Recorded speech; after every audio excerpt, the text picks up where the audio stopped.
everybody. It's Mikey here at EGAD. Hey Here with my gamers. party for the last part of the nature of caring. Yay! Yeah. Yay!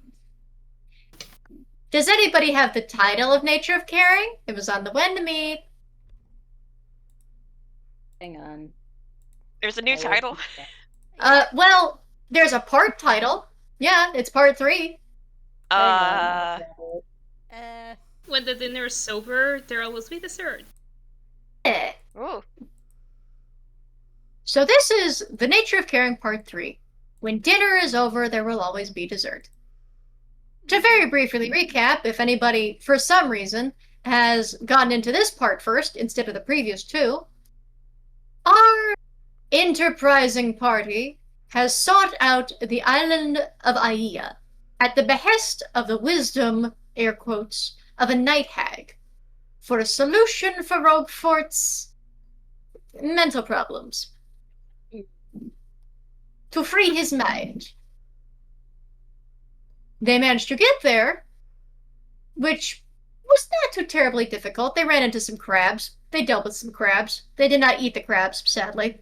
Word did wanted not to send it for kill a crab crab, but you flesh. wouldn't let me. Bugs.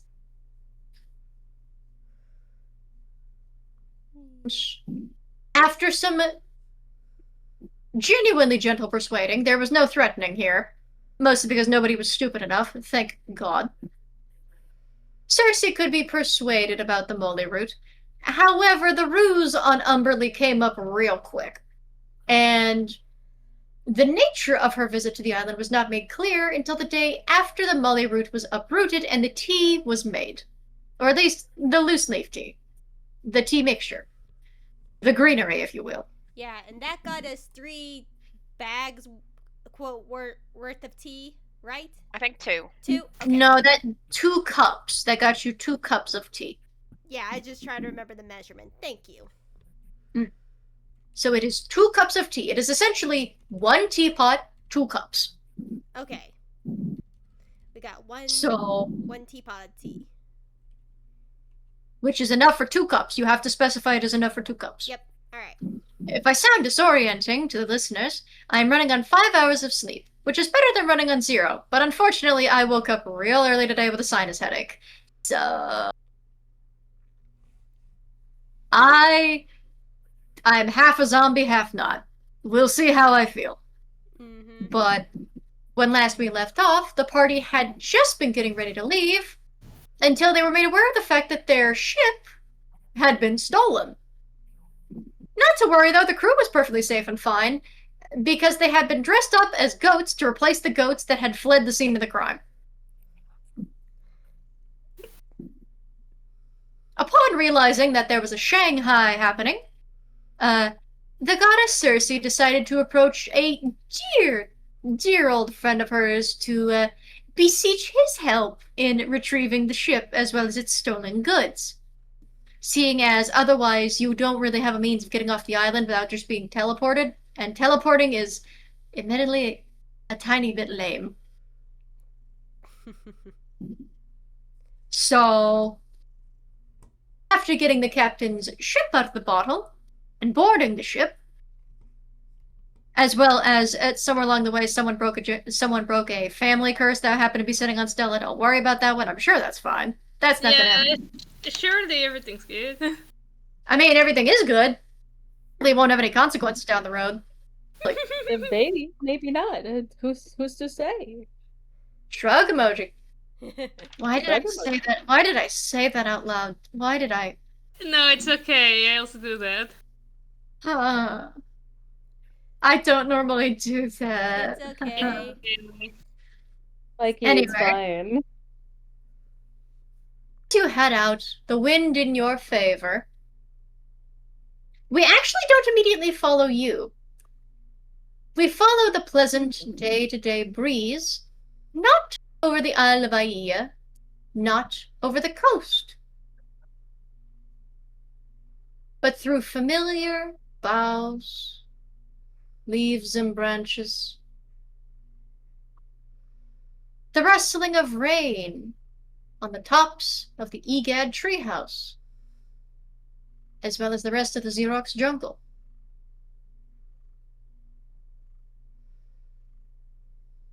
Inside, there is the tinkling of fine china as tea is being prepared. Not the tea of which you're going to gift, but it reflects, it mirrors. It's a rather simple ritual. Get some water boiling. Get the dishware ready. See to it you don't break anything from nervousness, because that's very, very, very easy to do. Maybe get some fine music going, something classical. Steep and enjoy.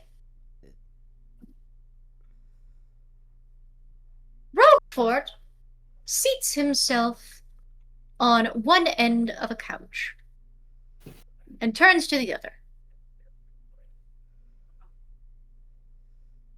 So, what is this going to take?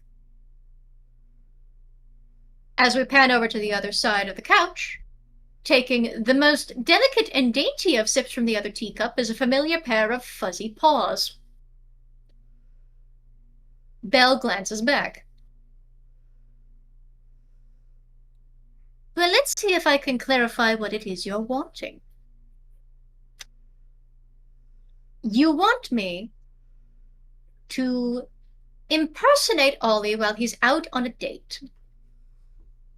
That way, when your proprietors arrive, I can buy you time for your friends to arrive. That way you can get in a good buy. Correct? Oui? I assume if I refuse this, there is no other way you can organize it? They will want me to leave post-haste. I would rather see them off. I will give you anything you like.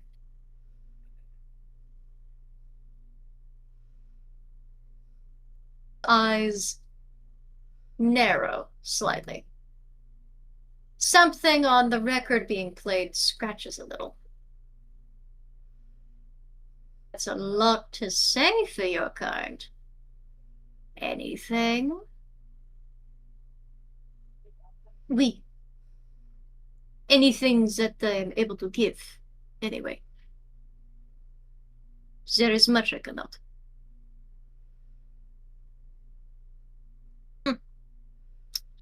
If there were any other circumstances, I'd take your offer any day of the week. Easiest soul I'd have to earn, and I wouldn't even have to try that hard. Unfortunately, we're still co-workers.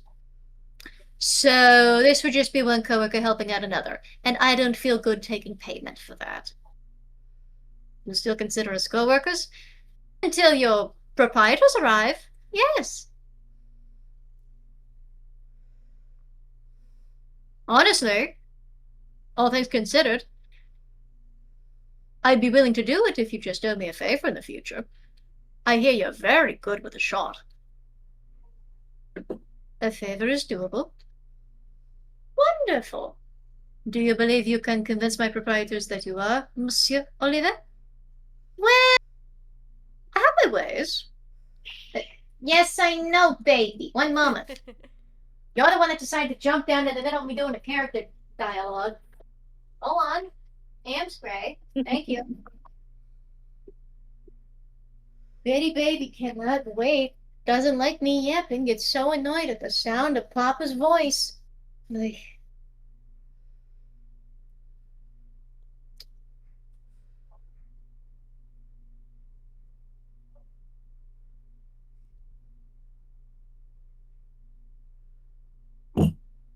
Now that my voice actor's come back. Methods. I'm fairly certain I could fool anyone given the appropriate time and opportunity. That's a lot of confidence. You're speaking to the embodiment of confidence. Am I not the devil? Am I not pride itself? Is it not pride that normally falls? At the word fall, his ears pin back and he gets a bit of a look. Touchy subject? No, I just hate the joke.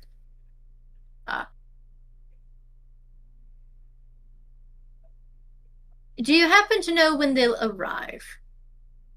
As he says this, there's a knock.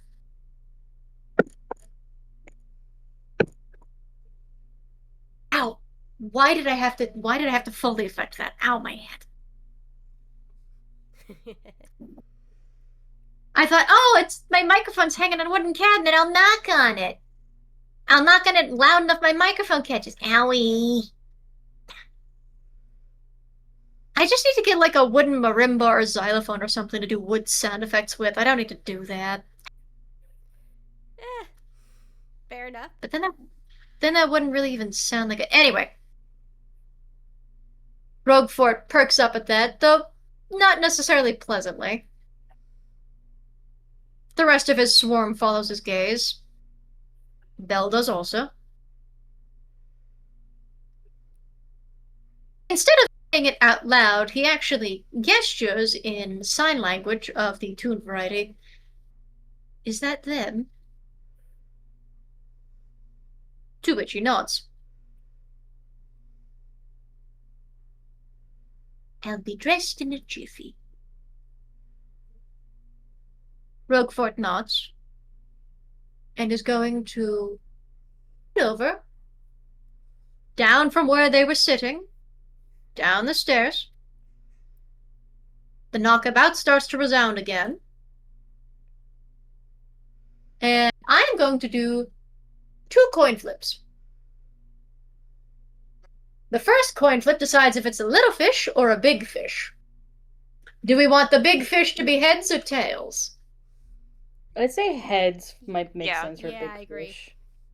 Okay. Heads is big fish, tails is little fish. Sent to retrieve the hunter. Little fish. Okay. We're going to do 1 more coin flip.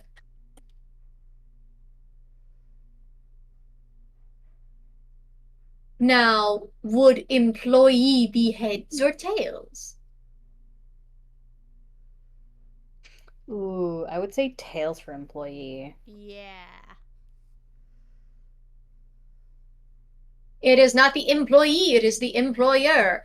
Which unfortunately means Roguefort knows the face that's going to be in the other end of the door. Uh-oh. Oh boy. Uh-oh. So the door opens, and Roguefort sees a silhouette identical to his own in shape language, antennae, segmentation, down even to the wing structure. And yet, it's very sharp, very smoky,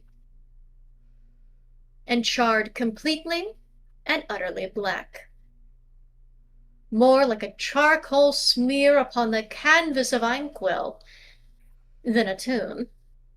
But still a beautifully illustrated tune nonetheless, even though you almost would think it to be a charcoal illustration of a wasp. There's nothing pleasant to the face. There's no endearing expression. The pupil is there, but it's hardly visible with how dark everything looks. Everything blends together. You could almost mistake it even for some stock photograph with a filter over it if you wanted, though that'd be insulting. He sits in an identical uniform to Roguefort's, although compared to Roguefort's, which remained largely undecorated for the sake of being informal with the rest of Egad, his uniform's sash is covered in several patches, pins, and badges, ranging from cloth patches that actually adhere to the sash itself, to shining gilded pins of gold and tarnished silver. And I say tarnished silver, not in the manner that it's genuinely rusty, but more so it looks a little unpleasant. And less that it's actually hanging on the sash, and more so like it's stabbed directly into their torso. Ow. Mm. They stand stiff and straight as a corpse. Still as a drawing. Roguefort bows his head very politely. Bonjour, mon capitaine. The figure bows the head, and when the head bows, there is the sound of rustling and ripping paper. The rest of the body does not move. When the head comes back up, words do not answer. All that is heard is wasp-like buzzing. Roquefort opens the door further, and the figure that looks more like a shadow of Roquefort stalks in after him.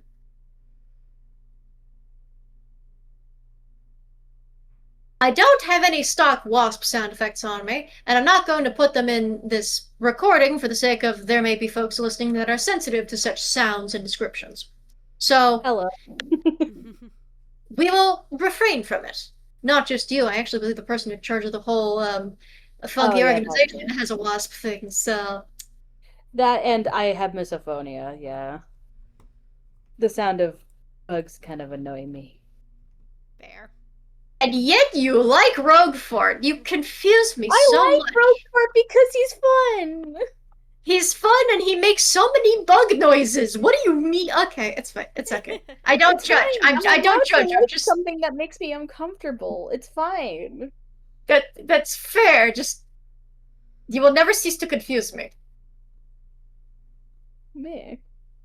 Roquefort tries to distract his proprietor from conversation, but the proprietor moves swift and straight as an arrow, and only stops when a pad of paper is stopped in front of him. When Roquefort looks back over, he expects a flawless disguise because he has spoken to the devil. You know, master of deception and deceit. However, I would like to remind the audience this devil is half Muppet born. And so, audibly, visibly in camera shot while Roquefort was speaking to this intimidating bastard, and the bastard just like strolls past him just as quickly as a bug. In the very background, the funny gag is you could see Bell removing facial features, like his sharp, pointy nose, and his pointy ears, and his spaded tail, which gets a little tiny yet from him.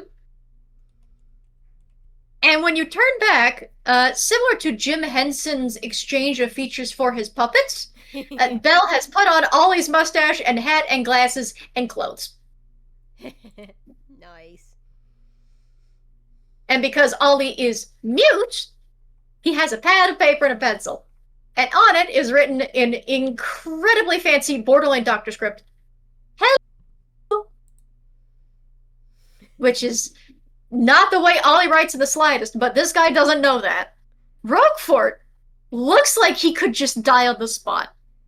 There's no fucking shot that works. He was expecting something better than that. There's no way. There's no shot. And I'm going to roll this with disadvantage. Oh boy. Mhm. Oh no.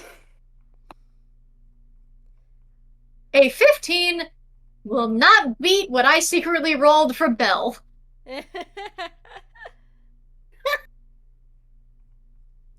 Ollie, air quotes, extends his hand for a shake, and the blackened figure extends theirs as well.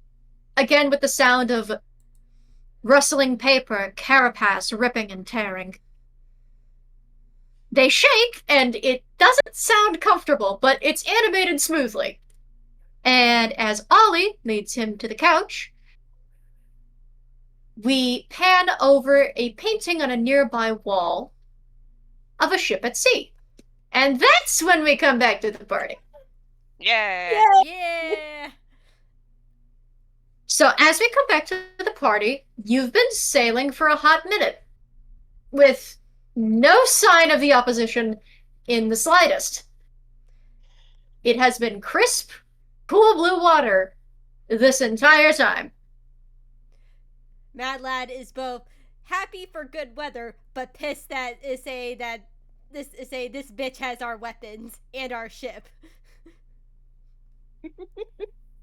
Yeah, Ward has been at like the front of the boat, just with a very pissed off expression this entire time. Yeah, so is Mad Lad too, but he has like a little, not stethoscope, but it has the little, God, I forget what it's called. Telescope. Spyglass. The stethoscope is the doctor's thing.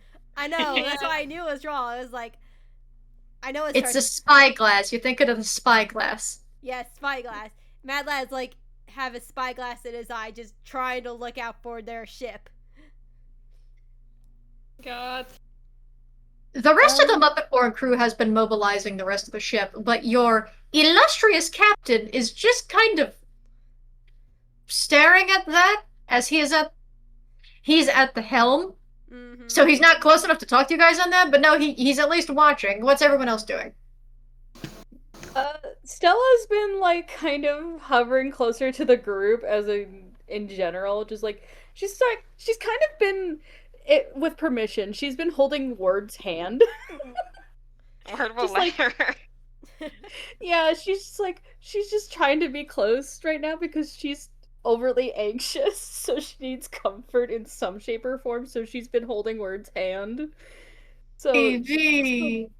she's like, okay, needs something to hold on to. Holds Ward's hand. They've held her before. She's like, okay, fine with me doing this.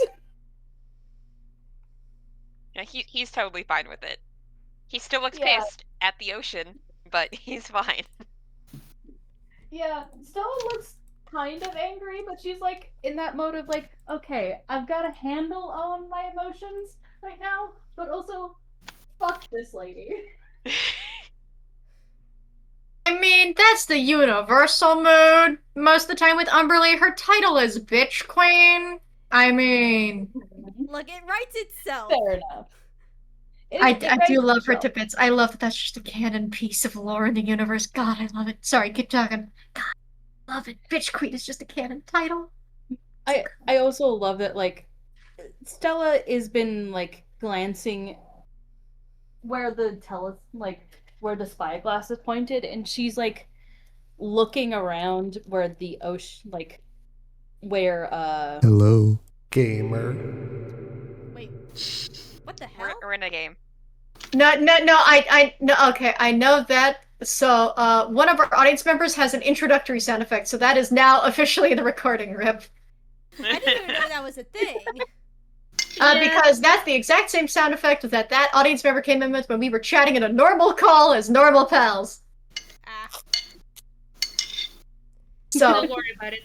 don't worry about it, it's perfectly fine. They're not interrupting, Mary. It's okay, we can chill. alright. Okay. I think you spoke in the wrong chat, by the way. That's casting call. Anyway. So we know where Word is. We know where Mad Lad is. And Stella. Where's Homard? He's around trying to help the rest. He's just actively helping the rest of the crew. And I will say, Coco is probably with the helmsman. Mostly just kind of, well, I say helmsman like it's not just the captain. Just kind of watching him, and she just goes, "Is something bothering you, mister?" "Ah, nothing.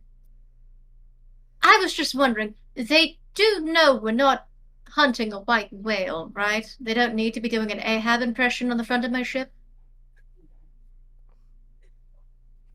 She kind of follows his gaze and sees everyone posing angrily on the front of the ship. Except Stella. I mean, Stella's a little mad, but like, still just holding a hand. And then there's just Homard minding his business, helping out around the ship with the Muppets that are just... the Muppets are having a time adjusting to this new weird vessel that is just all black. It looks like it just kind of crawled out of Davy Jones' locker. Yeah. Mm-hmm. I mean, they had a lot of important things on that ship. I can respect it. I just didn't think it involved method acting. I don't believe it is method acting. I believe some of them have some important things. I wouldn't know what, but I mean, there are some things I would like not to lose. Imagine Stella waddles on over. I mean, to be fair with you, I left a knife that I got as a gift, so I kind of want that back. You could always get another knife as another gift. Also, how did you hear me from several feet away? I'm an actor. I can hear things from a distance. Oh, you're an actor. That explains a lot. She just blinks at him. He nods sagely like this is just, yeah, that explains everything. Never mind. You people no longer confuse me. In his mind, the mental image of the party has immediately changed from Band of Adventuring Weirdos to, oh, this is a theater troupe that is at sea for some reason. Okay. Stella's, like, the title of Bart just slowly floats over her head, and she just sort of, waves her hand to get away, get rid of it. The Bart of the group, who's the one, oh, I'm an actor. He immediately assumes that we're all actors. Yeah. It's hilarious. The funny thing is, the mental image of everyone else changes so that they're in costume. Stella doesn't change because Stella is an actor. So it's just like, so you're just in, you're just in uniform. Yeah, sure, that's just how you dress normally. Click. Yeah. She looks down at her flowy dress. She just like, okay, whatever. I imagine. By the way, would you happen to know how to find these sailors? We've been standing in the same direction for... Coco comically reaches over and pulls up the sleeve of her armor, revealing a cookie watch. It has an equivalent of the Cookie Monster on it. That is just, that is pointing his arm this way and that. And we have been sailing for about 6 hours now? Aye. Are we going to catch up to them at any point? We're catching up. How do you know? Check the water. Coco blinks, walks over to the side and looks down. Now I'm going to roll a random die, and whoever it lands on, I'm going to ask you to name something important that would have been left behind on the ship. So 1, 2, 3. I'll say 4 is for Coco, and 5 is Mad Lad. So. Alright. So that would be, hi Stella. So weapons and stuff were left behind on the ship, but could you name something you would have had left behind on the vessel? Anything of value? Yeah. I would have said, like, besides her knife, she would have left behind a few items in her hammer space. Why didn't you roll up a hammer space item? Okay, hang on. I have to pull up her hammer space. I did not expect this. I'm excluding the ball. Okay, that is a success. And what item?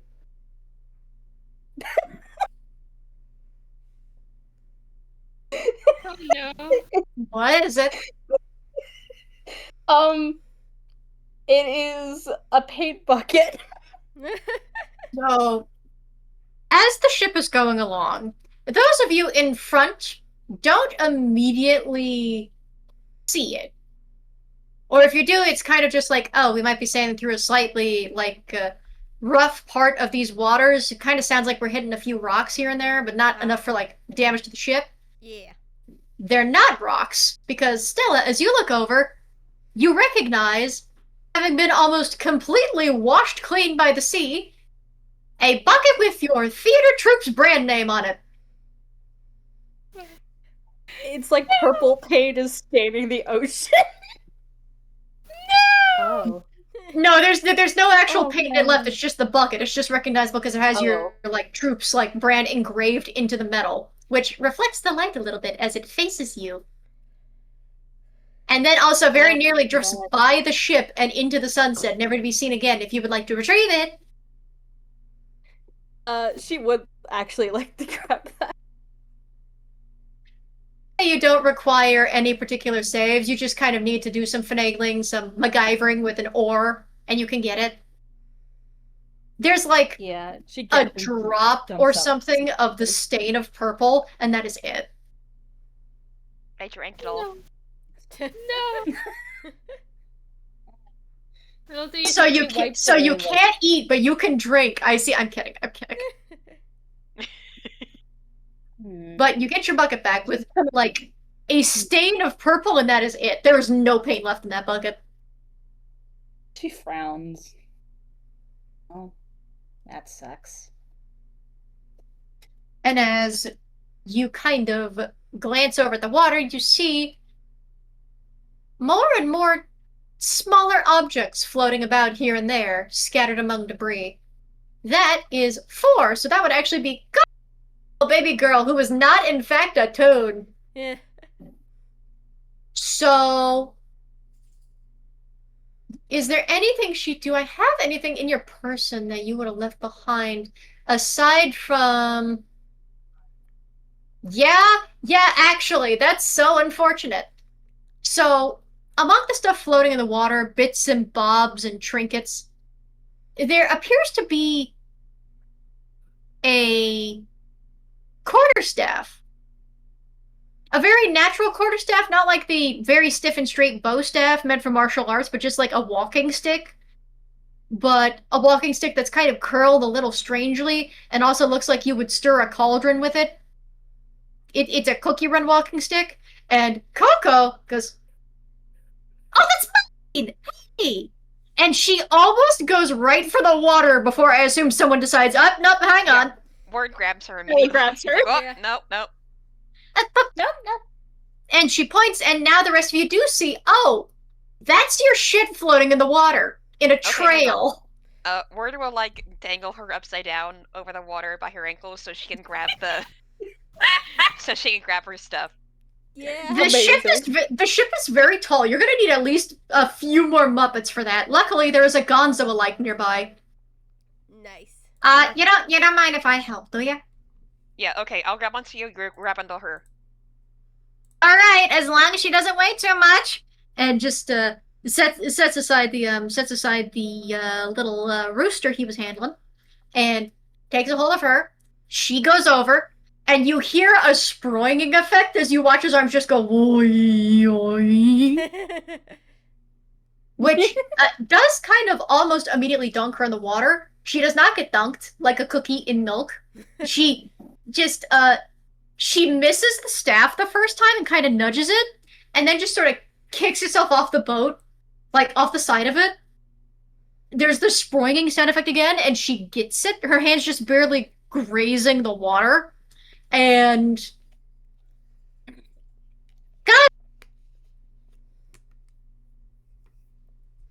she's eventually pulled up, and she just has a very wet stick and is just frowning at it. She like to shake it dry, and I'm going to roll to see if she accidentally hits the poor Muppet. Oh no. So it's like, wait. No, he ducks. It's fine. It's safe. I have precipitation, Coco. I can dry it. It's fine that it's wet. I just don't know why it's in the water. Maybe they're trying to make I their think load she's lighter throwing to her go stuff off the faster. boat. If they got rid of any of my swords, I am going to kill one of them. Yeah. They wouldn't get rid of swords. This is a stick. I mean, this doesn't weigh much of anything. I assume they just got rid of it because they thought it was driftwood. I don't blame them. That or they didn't find any value to it. If anything, they're probably Stella holds up a paint bucket.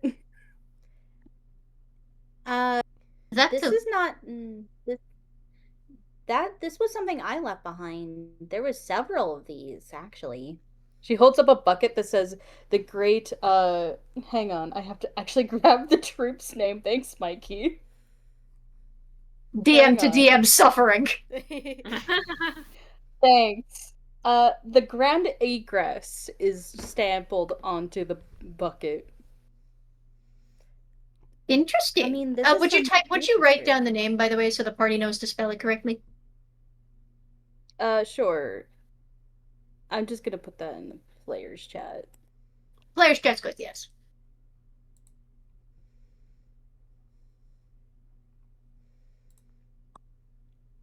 Yeah, Mad Lad Can Madeline make a perception check to see now they're starting to see their shit? Can he find the boat? Is it that close? Yeah, sure, go for it. All right, come on, Steve the Bee, don't fail me now. All right, that's okay. That's a decent enough roll. With that's gonna be a 17 in total for perception. 11 plus 6. As you're looking about with your spyglass, one of the others is about ready to recommend you go to the crow's nest instead for a better view. But when you look back up, you see a familiar speck of white in the distance. In the very distance, and way, way far ahead of you, brown and white. The ship. Bad Lad, which is just conspicuously leaving a trail of junk behind it. Mad Lad immediately points like he is like who's that? Who's the famous lawyer? Who's the lawyer character? Phoenix Wright. Yes, thank you. Like he's like Phoenix Wright pointing out. It's like there she is. Well, at least you didn't say there she blows. For a second, I thought you would say Better Call Saul. Why? What? Okay. Okay. But yeah, as you point that out, the rest of the crew also notices. Captain glances over and just kind of nods calmly, like, yeah, no, he spotted that, but good that you alerted the rest of the crew. All right, crew, I assume you have a formation for this. Formation, Captain? Not Captain? Other Captain? He glances over. You can just call me Captain Shock. I'm sure it wouldn't kill you. Alright, Captain Park. Jacques, with a J.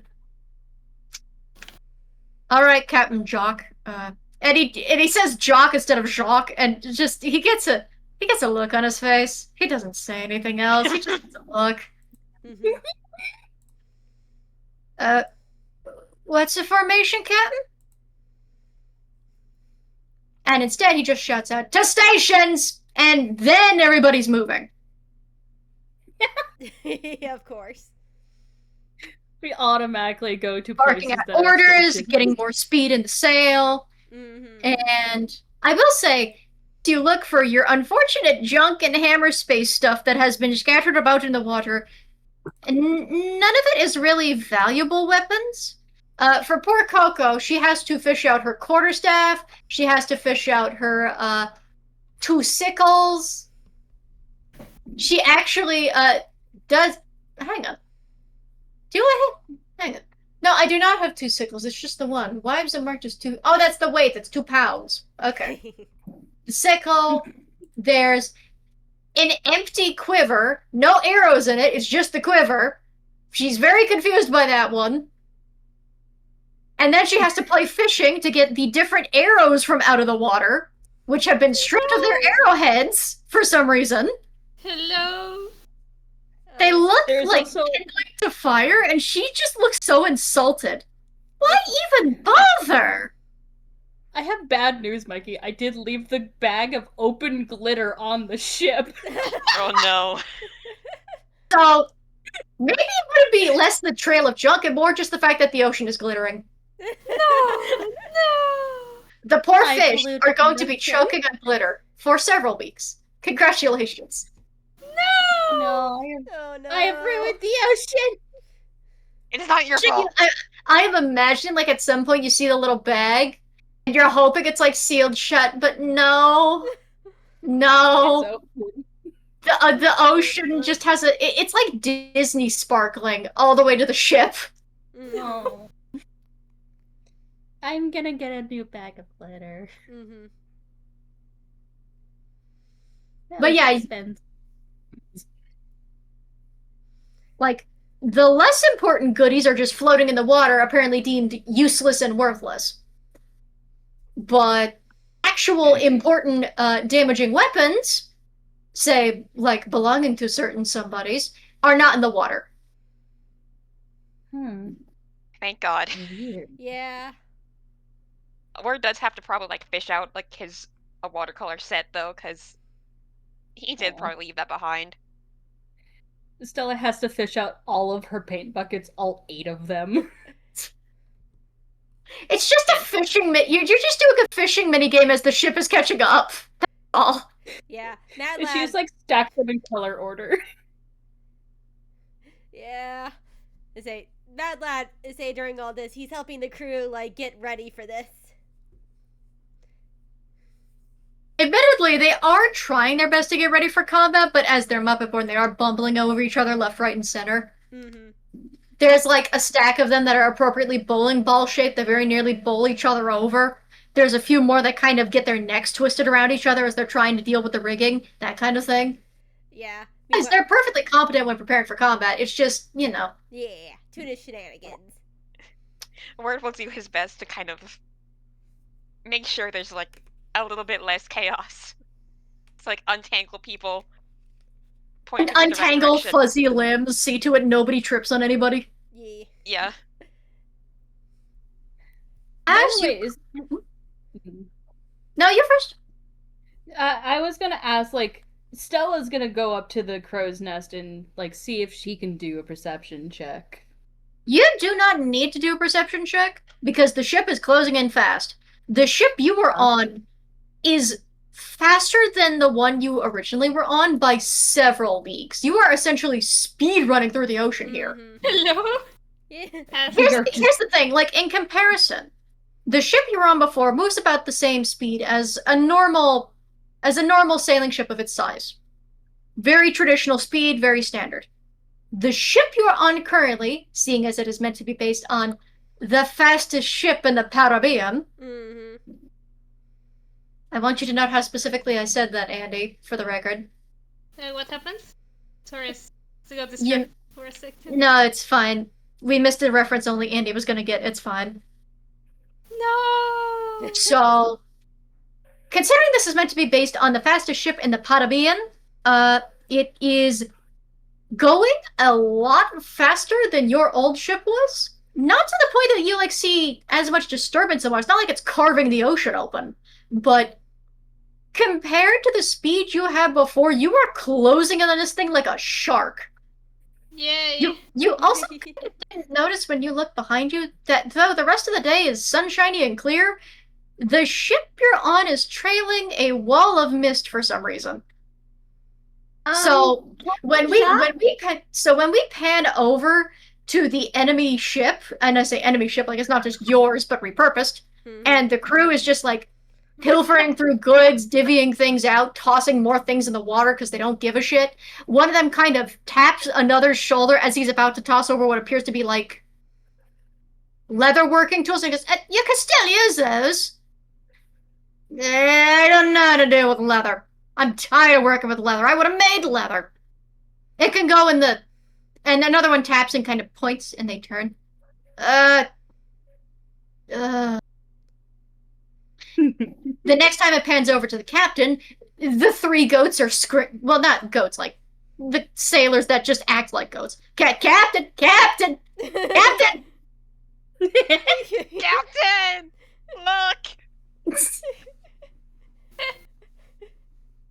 And as he turns, they do point out toward the rear, and he turns, and a slow, very cloudy-looking eyebrow kind of lifts curiously. That's fast. Do we ready the cannons? No, not yet. No, Captain? No, not yet. And he doesn't change anything about his steering, but he does adjust his belt, where a new prize sits neatly tied. As you start closing in on the ship, you do kind of notice something, Mad Lad specifically, because you have nautical experience. Yeah. The ship is A, not preparing to try and evade you, and B, does not appear to be making any preparations to counter an attack. It appears to just be waiting. It's not sitting still, obviously, but it's not making any aggressive maneuvers to try and counter you before you arrive. Mad Lad's gonna turn to the rest of the crew. It's like, looks like they're waiting for us to make the first move. I don't see any movements from themselves readying to attack us or anything. Alright, once we get close, so we can slow ourselves down and pull up alongside it, and board. I guess that we can board them, right? Well, depends if I wouldn't say board. But we can at least negotiate. With the ships next to each other, we can at least hear one another. Yeah, at least that. Yeah, Homard just like looking at them like, I hope you're not expecting to like just attack them? Question mark? Like they're still people, you know? Uh-huh. It's It's your I ship. I want my stuff back. We can talk that out. If it doesn't work, we can figure something. As Stella your climbing down ship. the ladder. Hmm?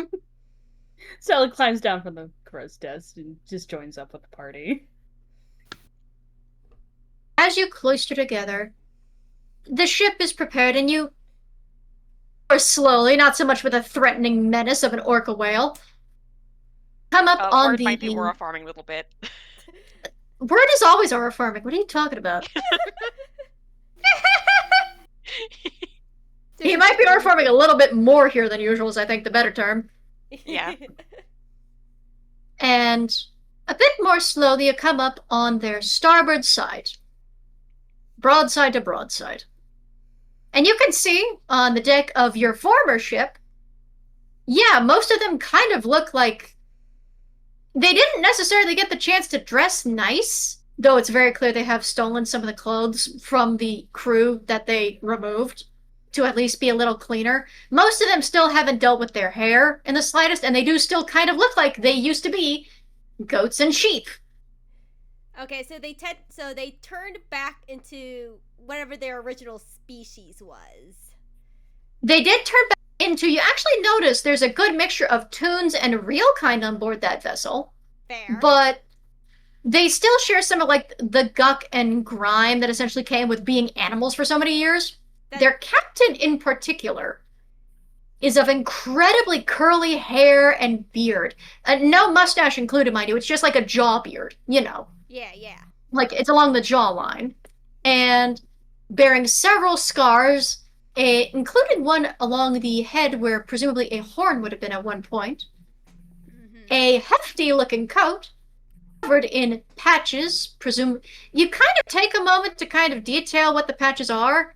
You almost wonder if it's quilted at first, and then you realize, oh, those are pieces of flags. Ooh. Oh, they're trophies. Badass. Mad Lad will at least give the captain this. That is indeed badass. Nothing. Word! Boo boo. You recognize something on the captain's hip. Is it that one? It's that one.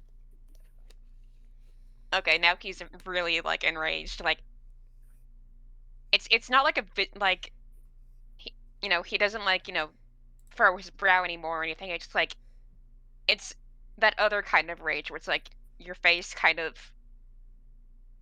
almost goes blank, but there's like, your eyes lock in and it's like, your hands are shaking. It's an intensity. That's what you're describing, yeah. Right, yeah. So, he has his hand and wrist resting on it. Just kind of using it just as a rest for his hand, keeping a good grip on it as he steps up with his crew and sizes up your gang of misfits. Half-lidded and not necessarily disinterested, but surprisingly cool-headed. He gives a wave to your two captains, which do admittedly kind of look like a comedy skit, considering the difference between the Muppet, which looks like a Kermit bootleg, and the Jack Sparrow bootleg. You do kind of have a circus on board. Look, this is what Jeff is here too. Yeah, I was gonna say, look, I do not deny any of this, and it is pretty funny. My circus, not my monkeys. Help you sailors on this fine morning. Give us our shit! Say. Language! Homard just say, we like should probably be slowly turns around. You can hear like the fucking grinding on stone sort of noise. as you turn. Yeah. Yeah. Homard, the dad of the group. He's like, oh my god. Yeah, Mad Lad is like, we should probably be asking you that since I can see you have a newfound freedom. I say because of someone, and he looks over at Umberly. You don't see her anywhere. I see. Okay. Like, you expect to look over and see her familiar shape there. And, in fact, some of the sailors there do share that sort of Shantae, the half-genie style. Mm-hmm. But she is conspicuously not among them. Mm-hmm. When I was describing her laughing with the rest of the crew, I was being stylistic about the vision. I was not saying she was actually with them. Gotcha. Mm. It was a stylization thing. It was a funny little anime cut. Gotcha. She's not there. Oh, would it be like Stella leans over to to Mad Lad because she remembered something. She's like, Wait, isn't there like a pirate thing that you could do, like, to have a conversation with this guy? Yeah, parlay. Mad Lad does like look over at the captain. It's just like, we would like to have a conversation, a parlay for all this. The crew kind of look between each other. You see the way the captain's ears twitch. They're longer than you expect, but they're not goat ears. They're just long and droopy. They just twitch very casually. You'll have to forgive us, little one. It's been a long time since we've had a conversation, pirate to pirate. I don't recall what a parlay is. We basically want to talk. He says this with a smile. Mad Lad does smile back. Alright, alright then. Basically, we want to have a peaceful conversation with you about the current situation we are both in. We do not wish to shoot gunfires and cannons at you, but we also are not that's not off the table. We prefer to peacefully delegate some things, as you do have some things that do not belong to you. You hear that, boys and girls? We have things that don't belong to us. Oh, well, it's such a shame. We might as well give them back. The rest of the crew starts looking faux sad and nodding to each other, and they start to act like they're even going to just start taking off their clothes. We're pirates! Of course we're gonna steal! Yeah. I was just thinking like Homard on his head, thinking like, they're pirates, they're not giving on our shit back. Come on. And on the man. other hand, we don't have our own weapons back. We weren't able to take them before we left. Not that they would have been existing anymore. They would have been smelted down for more of that witch's metalwork. I'm not interested. We needed something to defend ourselves heading out in these seas, and we needed a means to escape.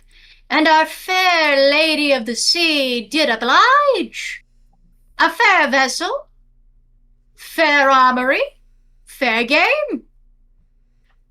First serve, and we were the first to come. So we are the first served. We left the previous crew with a good enough reservation, though it seems they didn't quite agree. You didn't like the sheep's wool, Captain? He glances over to the Kermit look-alike. Not quite so much, sir. I don't like having the wool pull over my eyes like that. Well, I'm terribly sorry. I'll stuff it in your ears next time so you don't wake up.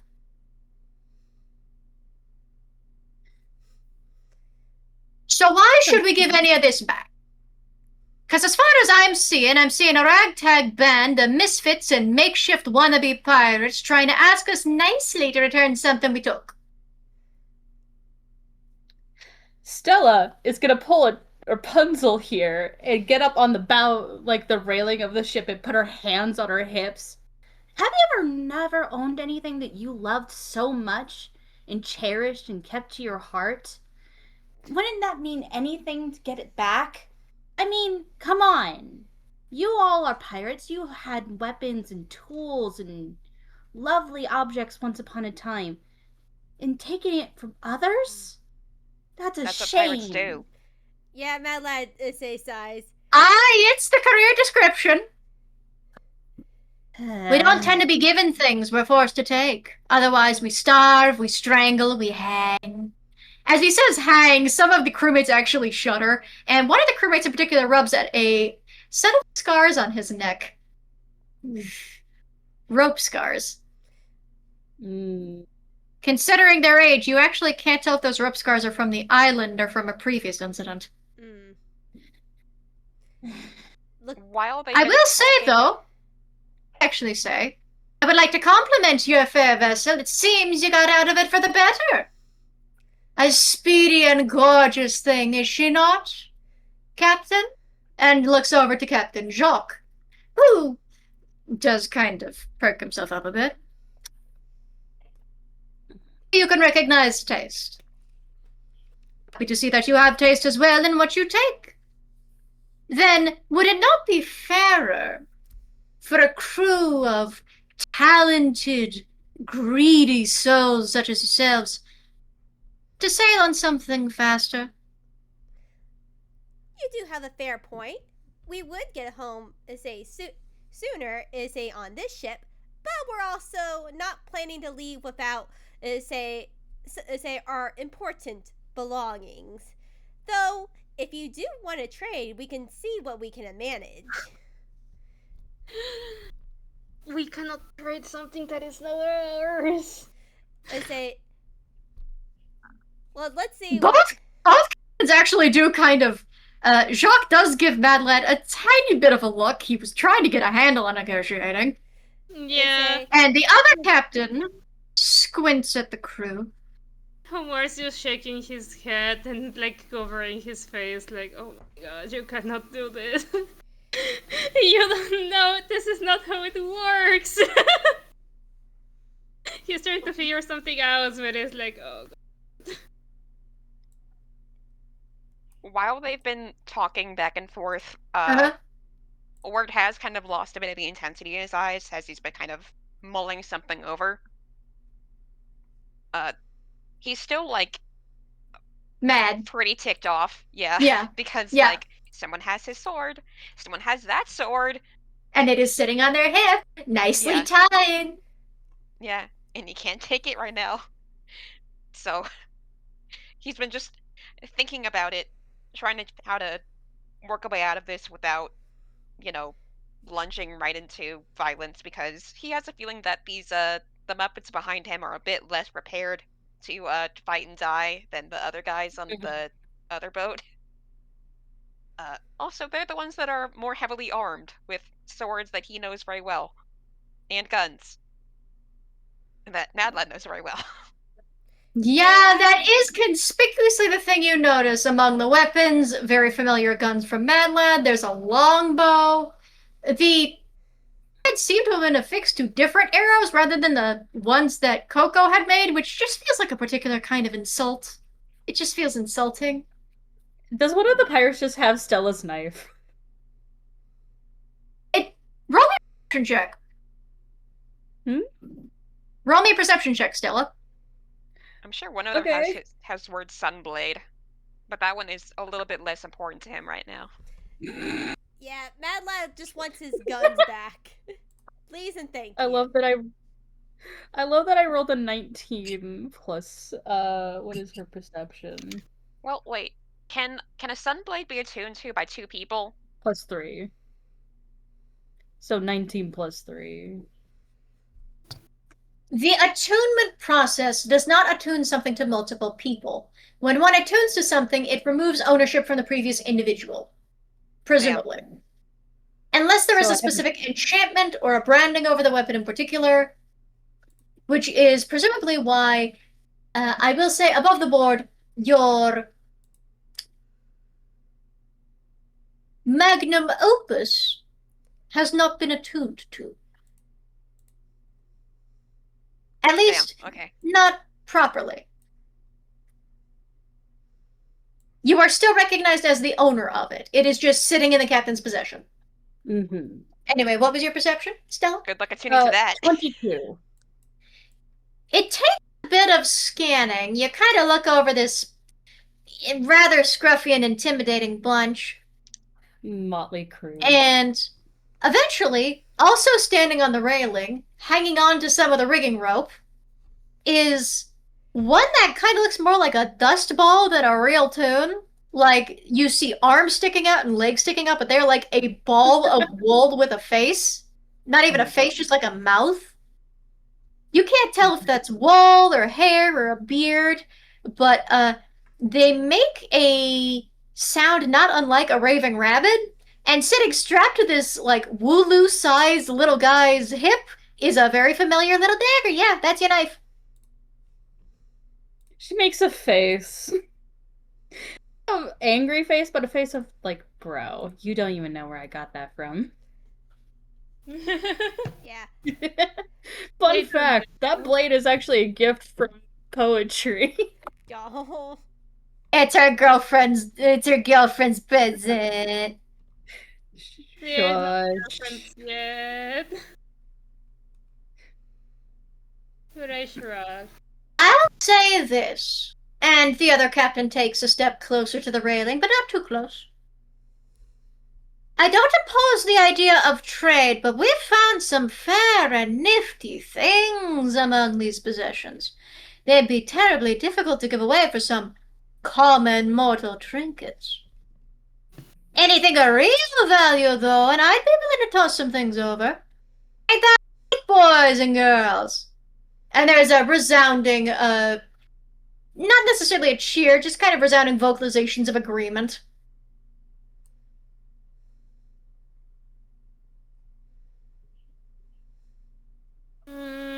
Stella, she like makes a huddle with the others. She like in the huddle, she holds out a jar of the soul jam that she has.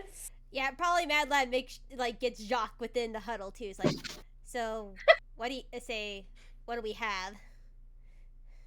I got The only thing I this. have of She pulls up value the soul is jam. currently in the captain's possession. I can't believe you're entertaining the idea of the negotiated. All right. I mean, obviously, I mean, have my ship, and trading the ships is one thing. I don't believe they're going to trade all their possessions as easily. No, that's why I want. You don't. That's why I kind of want ideas. She tucks the jar away. Do we You don't modify seem. them? You don't seem like the sorts to have magic items sitting on you, do you? I say All mine. All of mine are weapons. They're all over there. I got a magic focus and like some pendants, but that's about it. I have a fish in a bowl.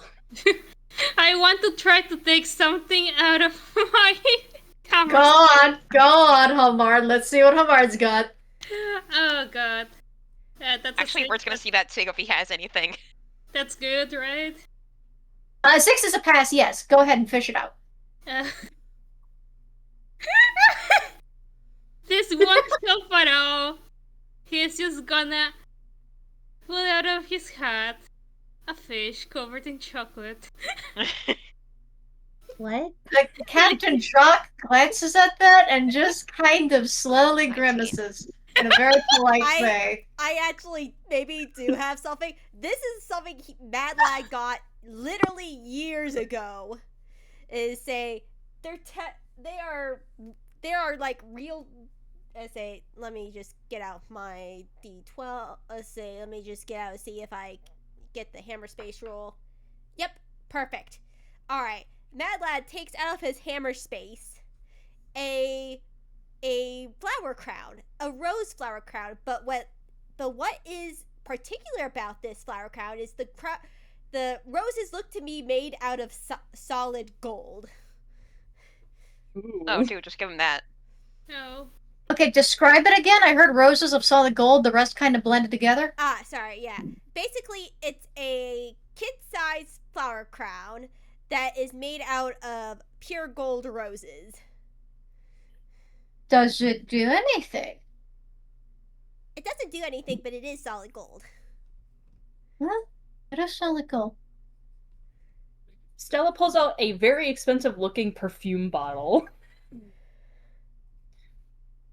It's one of those really pricey ones you would find at like a really nice ritzy store. It's got a crystal bottle, and it's really pretty, and it's got a pretty label.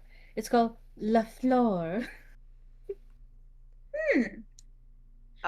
Ward takes out a bag of healing candy that he still has from Halloween Town. Oh, the healing candy, right! I also have this. Pulls out she has the soul jam again in her hand. Okay, remind me for the class what the soul jam does. Let me see here. Soul Jam can create a small food or magic components or minions with 6 uses. He kind of looks between them, sees the slightly ominously glowing jam. Kind of. Yeah, you can see the way his eyebrows move. It's not necessarily in the mouth, it's just in the eyes and eyebrows of gauging how much or how little these things could be used to bargain. Mm-hmm. Homard's gonna actually gonna save the fish, and he gonna do some grumpy little noises. He's like, well, he rummages, and he's gonna take out a nice silverware that he had of spare utensils. Stella pulls out a very nice looking telescope. Eventually the camera kind of starts panning over as you guys are still cartoonishly huddled together with this one fully grown man. Mm-hmm. And the rest of the crew's kind of just murmuring to themselves or looking very confused. One of them turns to the captain and instead of making vocalizations makes caveman noises.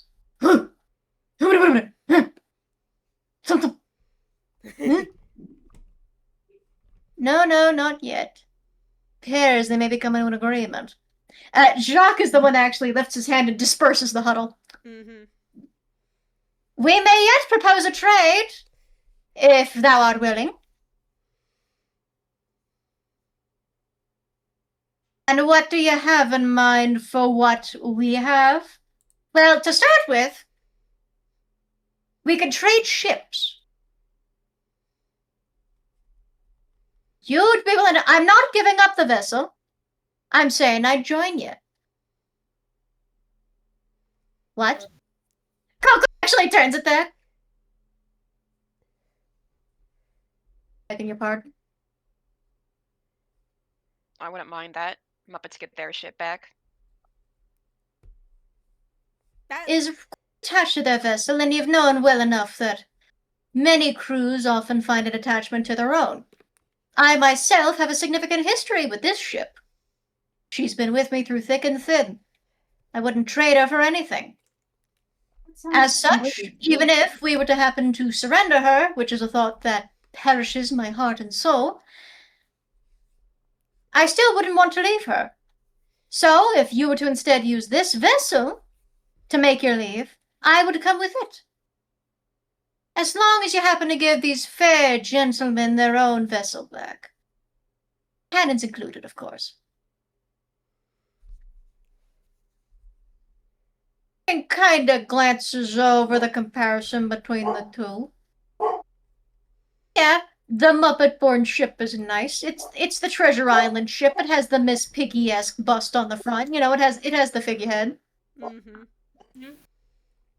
And then look over to the picture of weathered grace, the silver fox of a ship, and it's just like it's night and day between the two. Mm-hmm. Just the weathered, sleek, blackened wood, the figurehead of this angelic figure with the sphere in her hands in front, these admittedly finely pieced together and fully repaired sails that appear to have been tattered time and time again.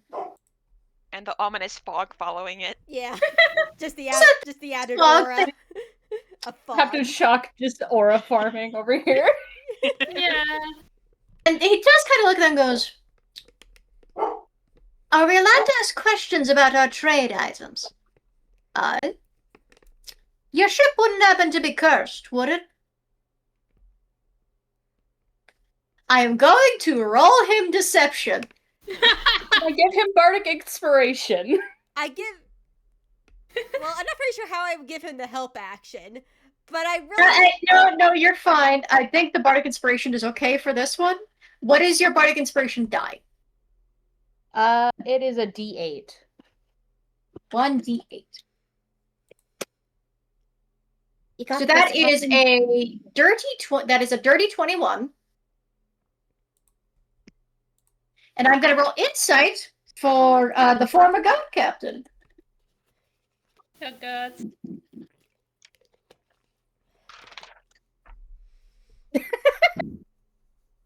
I really wish I had a spellcaster, because Silvery Barb And- is hilarious.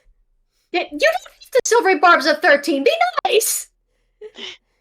Look, He does not. I don't have silvery barbs. I was just making the joke. No, I know. I'm just saying, like, if you're gonna silvery barbs, at least let it be a high roll. Jeez. He's been a goat for several years. He rolled a 13. But, like, the captain, Jacques goes, never been cursed a day in her life. Has sailed curse-free ever since her inception. Her birth was a blessed one, and she's been a smooth sailor since. Never been cursed, even once. So the trail of fog behind it is a decorative piece. A decorative enchantment, if you will. How intimidating is it to have a weather formation that you can see through crisp and clear, bringing the veil of death behind you, while those trying to follow in your wake are lost in the mists of time? And those that you pursue believe the shadow of death to be looming over them. Is that not a fine image? Aye, it was a rather interesting image to see approaching us from behind at so fast a speed. I was almost scared.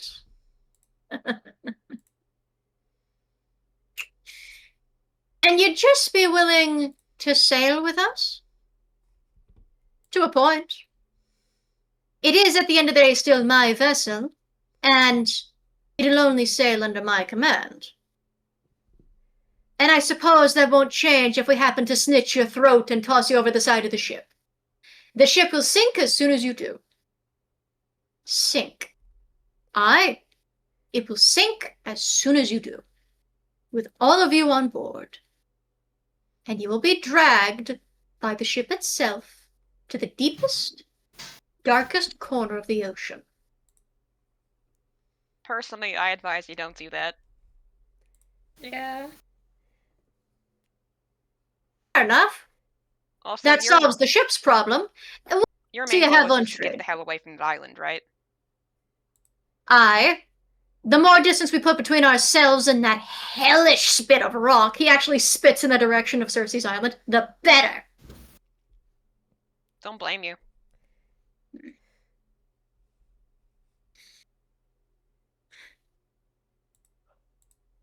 His ears kind of pin a bit, but it's not at you. He understands the sentiment. It's just the whole thing of, yeah, they don't want to they don't want to go back to that island, even though that is what Cersei wants. Yeah, Matt Lad's not gonna say anything just because he knows Jacques has some deal with the Raven Queen, so I'm assuming that it's gonna be all right. Jacques got a lot of things going on. Don't worry about him. He's got his affairs all tangled up in legs and knots. Mm-hmm. But the other Word captain will have, said like- something. Word might have like a quick aside with Jacques just be like, "You're not gonna take these guys back, are you?" Well, if I don't, I believe the fair lady with the red hair will hunt me down for sport. Okay. Well, I don't know if we can do this in good faith, man. That lad sort of looks I at don't plan on bringing all of them back. I just have to get the ship back. All right. If we're on the ship with you, and they happen to get off on port with us, and you sail back alone, how about that? Right? You get the ship back, it's fine. I say, bad lad bad lad is like, look, this ship is our bargaining chip to get our stuff. He's sort of giving Word a little look. It's like, We'll see how it goes. Plans can change in the blink of an eye. And we don't necessarily know how negotiable these old goats are willing to be. Yeah. We'll see what happens. Rest assured, I don't like trading people's freedom. You can bet on that. Neither do I. Hey, I was talking to you! Enough with the huddling! Sorry, go ahead. I said, since you're so inclined to want to take the rest of your things back, have you anything else of value to trade for them? Yep. Robert will hold Got out. stuff. we got, Yeah, the stuff they have with everyone else. yeah, Mad Lad's like, I think we have some stuff that would be of equivalent value in extra, and Mad Lad pulls out the solid gold, gold rose flower crown. One of the tinier crew members does, like, you can see their eyes pop out of their hair and start to glitter a bit at the sight. And one of the other crew members pulls their hair back over their eyes to hide them again, like, no, sit. Stella holds up the freaking bottle perfume that's very shiny and pretty. Preserves, perfumes, and colognes, this is the best you've got. Homard's taking out the silverware, the nice looking silverware. The silverware, And the kid's got a solid gold crown. it's flowers. Solid gold She holds up the flowers, but the perfume would probably fetch a nice price at port. Stella holds up the soul jam that This can make small food and magic components. And minions. How about a meal? This candy's magic healing properties, I guess. Haven't had any myself. You guess.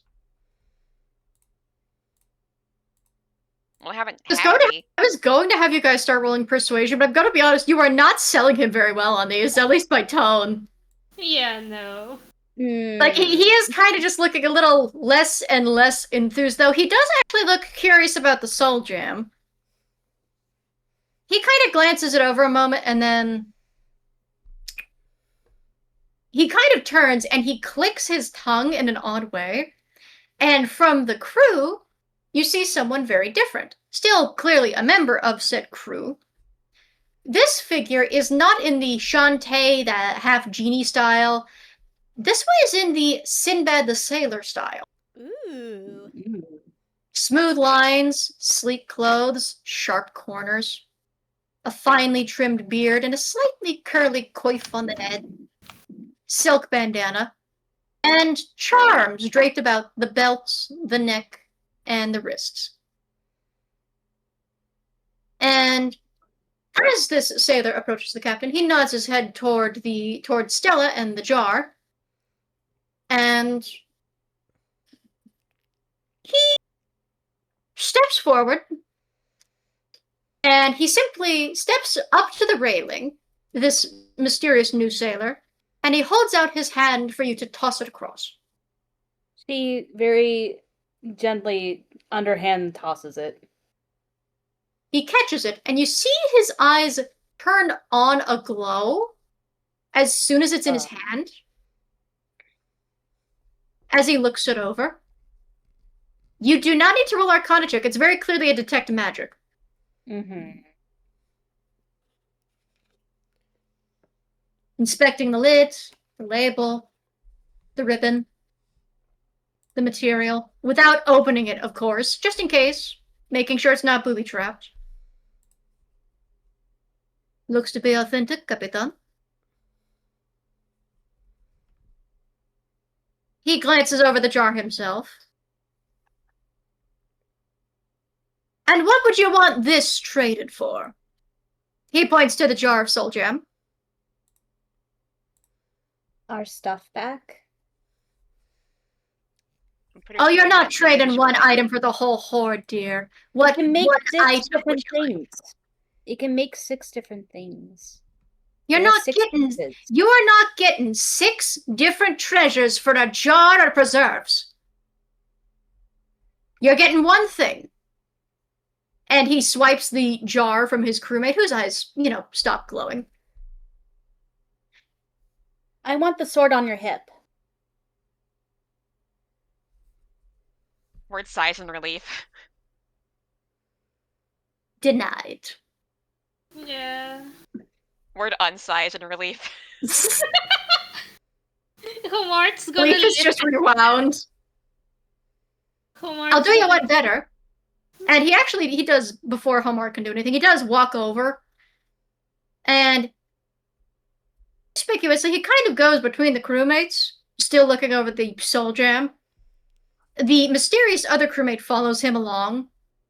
And the crewmate actually stops at the side of the little guy that has your gift knife. Looks up to the captain and nods. The captain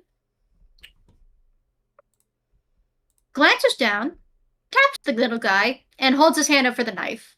And I'm going to roll persuasion to see if the little guy actually will or not. It's a pretty dull knife. It's not very useful. Stella barely uses it.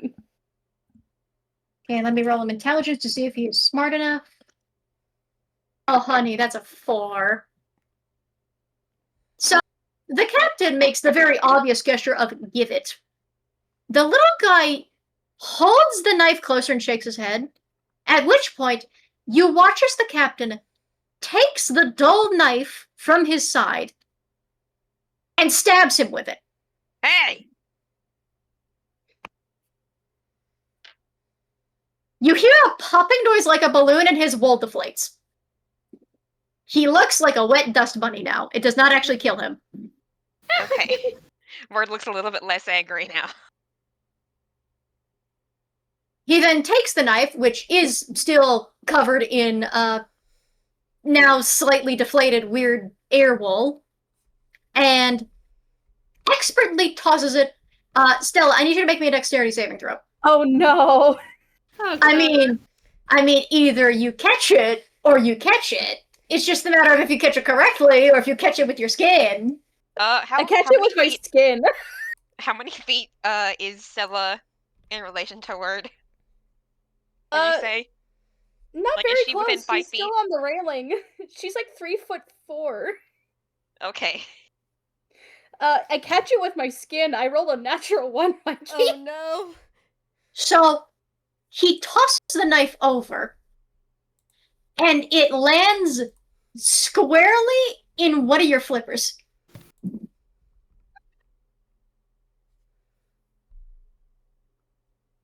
For a comedic timing, it takes a grand total of like 10 seconds for you to process this before the actual pain hits.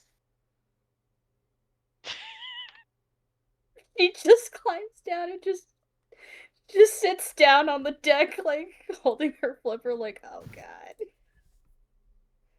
God. Alright. Word's using lay on hands. It cartoonishly heals, the knife pops out, just with a funny little squeak noise. She pouts. She is so... This is probably... Oh god, I'm gonna roll for her. How... girly pop, how you... No, that's also a natural 1. Her colors fade completely. She goes pure white. She loses all of her color. The anime despair, we love to see it. Mm-hmm. Oh no, it's not despair. It is something worse. If you're gonna have a knife like that, you need to learn to sharpen it and catch it. Next trade. Homard's Alright. gonna Is raise it- his hand again.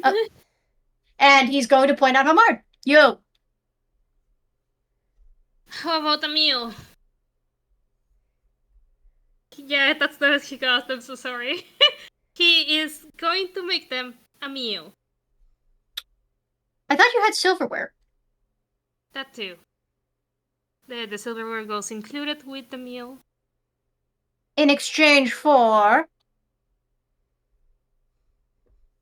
He looks over to the crew, to his own crew, like, what do you guys want, sort of like idea. And as much as he wants to take this word for word, he knows that it's not gonna be enough for it. I really need that sword back, dude. He I at least need him to loosen it on his belt. he's going to lower like his eyebrows, and he sort of goes like, "How about this one?"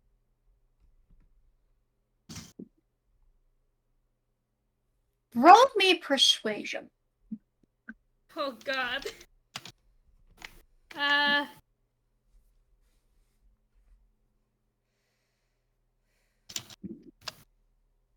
17. Ooh. He reaches up with his free hand, twirling his beard between his fingers.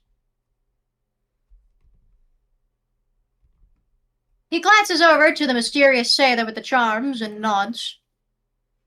But rather than giving up the sword, the mysterious sailor steps up to the railing and jumps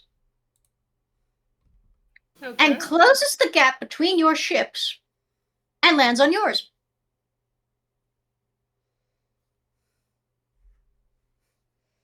We'll see how the meal tastes.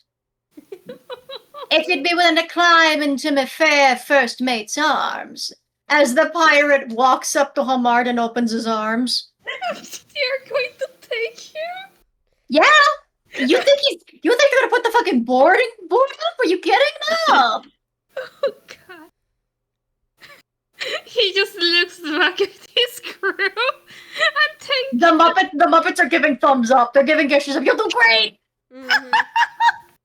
For the record, if it goes badly and you do not return Homard, the next thing you'll be picking up is your teeth. he's going to go with the other guy.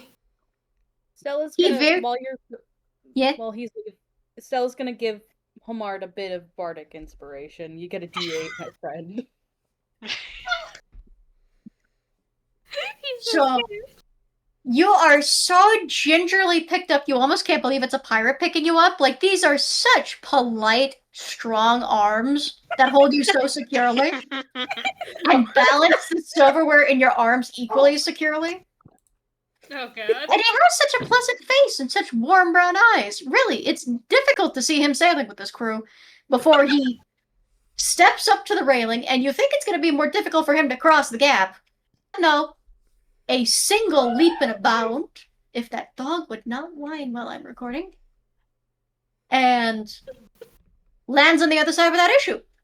The candlestick you were holding with the silverware set almost flies out of your grip, Oh. but he actually turns himself mid-jump, so it kind of gets caught in your arm instead. Oh God. Aw. Expert landing. You see a few of the crewmates clap and then hold up a cardboard sign that says 10. Well, not cardboard, but plank wood. You know what I mean. Yeah. One of them has a chalkboard. Yeah.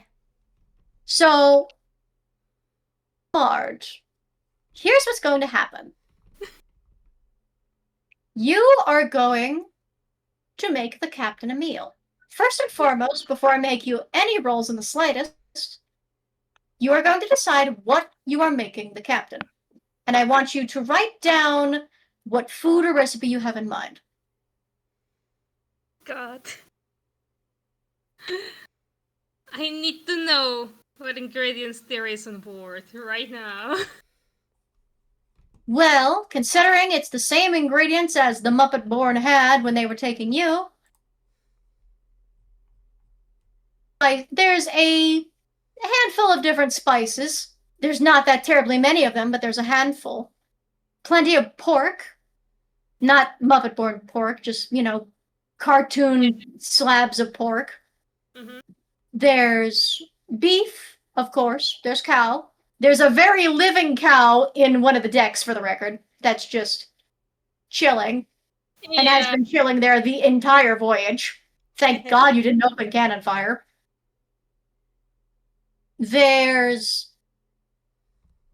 something that it takes you a second to identify, but is actually one of the most valuable things the Muppet Born crew has. Tea cakes. Mm. Now, when I say tea cakes, you're probably thinking of pastries, but that's incorrect. I'm talking about tea bricks. That's why. Yeah. That's very expensive. Mm-hmm. There's not that many of them, but God. there's a lot of them sitting with the captain's stash. And you can't tell if that was the Muppet Born captain's doing, or if the new captain decided he liked that a lot and just called dibs.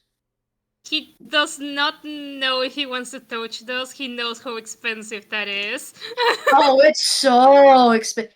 For context of those who are not aware, somehow, anyone in the party unaware of the significance of tea bricks and tea cakes? Oh, Mad Lad. Anybody need to say Mad Lad That's why definitely knows what that is. Yes. That's why the Boston Tea Party was so economically devastating to the British. Yeah. Yeah. Stella knows something about this. Okay. For the audience, when I mention tea bricks or tea cakes, the way that tea was originally transported for preservation purposes. Very, very heavily compacted into these thin, hefty, normally stamped or otherwise printed bricks of loose leaf tea that would essentially be chopped or grated depending on how you wanted to make your tea, and could also be cut into entire sections to be used for currency. It's the closest thing to gold they're gonna get. Yep. But you actually have a variety of spices. There are, Homard, you do notice from when you helped out on Cersei's Island, there's some stuff stolen from Cersei's spice cupboard. Oh God. There's some slightly exotic things stored away in the food storage. He also has some spices himself and some dried herbs on him. Mm. So he's not exactly sure he's going to craft that. You also see a rather fancy wooden chest, very, very old and worn looking, like it's very clearly been sitting with a bunch of animals for several years. And also appears to be locked shut, but it is sitting with the food storage. Is there any rice, grain, or pasta around? You know what? Roll me investigation. I'm gonna roll investigation. And the sailor would have let you go so you could inspect food storage, but he would be keeping an eye to make sure you didn't poison anything. Obviously. Yeah. That's 12. Yeah, there actually does appear to be wheat and rice. Okay. There's not a lot of rice, but wheat for, hardtack. Yeah, there's also hardtack, but that's, you don't even need to search for that. That's going to be a staple. Yeah, Sorry. That's not good. I mean, if you like your tough as bricks bread with the occasional chewy marshmallow that is bugs. No thanks. I was thinking of making curry. You know what? Spices are expensive. Spices are expensive, but that is interesting that you mentioned that. Give me one more investigation roll. Okay. There's no threat to this one. Oh, that's a 6. Okay. You do not notice Doesn't any he have bardic inspiration? You do have bardic inspiration. I do have bardic inspiration. It was a D8. Yes. You can either use it to add a d8, or you can use it to re-roll that failure. I could re-roll that. Mm-hmm. I mean, I don't trust myself, but I can't reroll that. So Up I to will. you. Up to you. I'm going to reroll that. That's a 7. Adorable. One. I'm so sorry. Damn. No, that's incredible. That's funny. I love the way the dice gods are playing this evening. Yeah. So, you find everything you need for your variation of curry. And what kind of curry are you making? Done.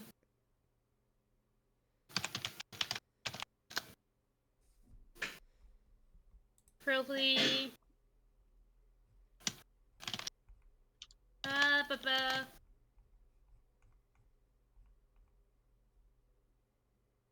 Could do pork curry. Pork curry with a P? Is that what you said? With what? Did you say pork curry? Yeah. Just double checking. Okay. So here's what's going to happen. You are going to make a roll of chef's tools plus your proficiency plus your dexterity sleight of hand modifier. Okay, hold on. Chef tools? What the? Okay, so the chef's tools are going to be your proficiency modifier plus dexterity sleight of hand.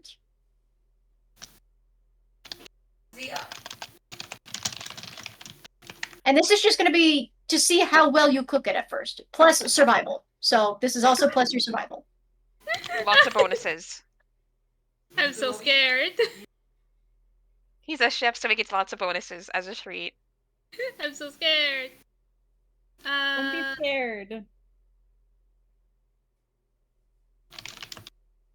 I will say while you're rolling this, rather than having the suspense of being out of sight, they actually cartoonishly bring up a table onto the main deck so your crew can watch as the captain is served this meal. Alright. As the that's captain is fair. just politely seated, he actually, one of the other crewmates ties, a cloth around his neck. Oh my Sets god. up, just Yeah. sets up the silverware that you brought over that you aren't immediately, using to put the curry in. But let's see your roll. You can do it. I believe in you. I'm so scared. Okay. Spit the dice roll out already, come in. Proficiency? Okay. It is proficiency plus sleight of hand plus survival.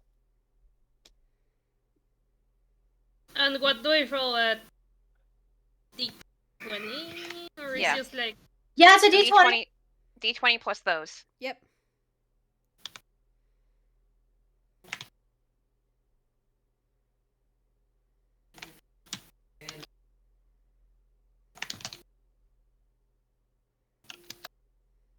Oh my god.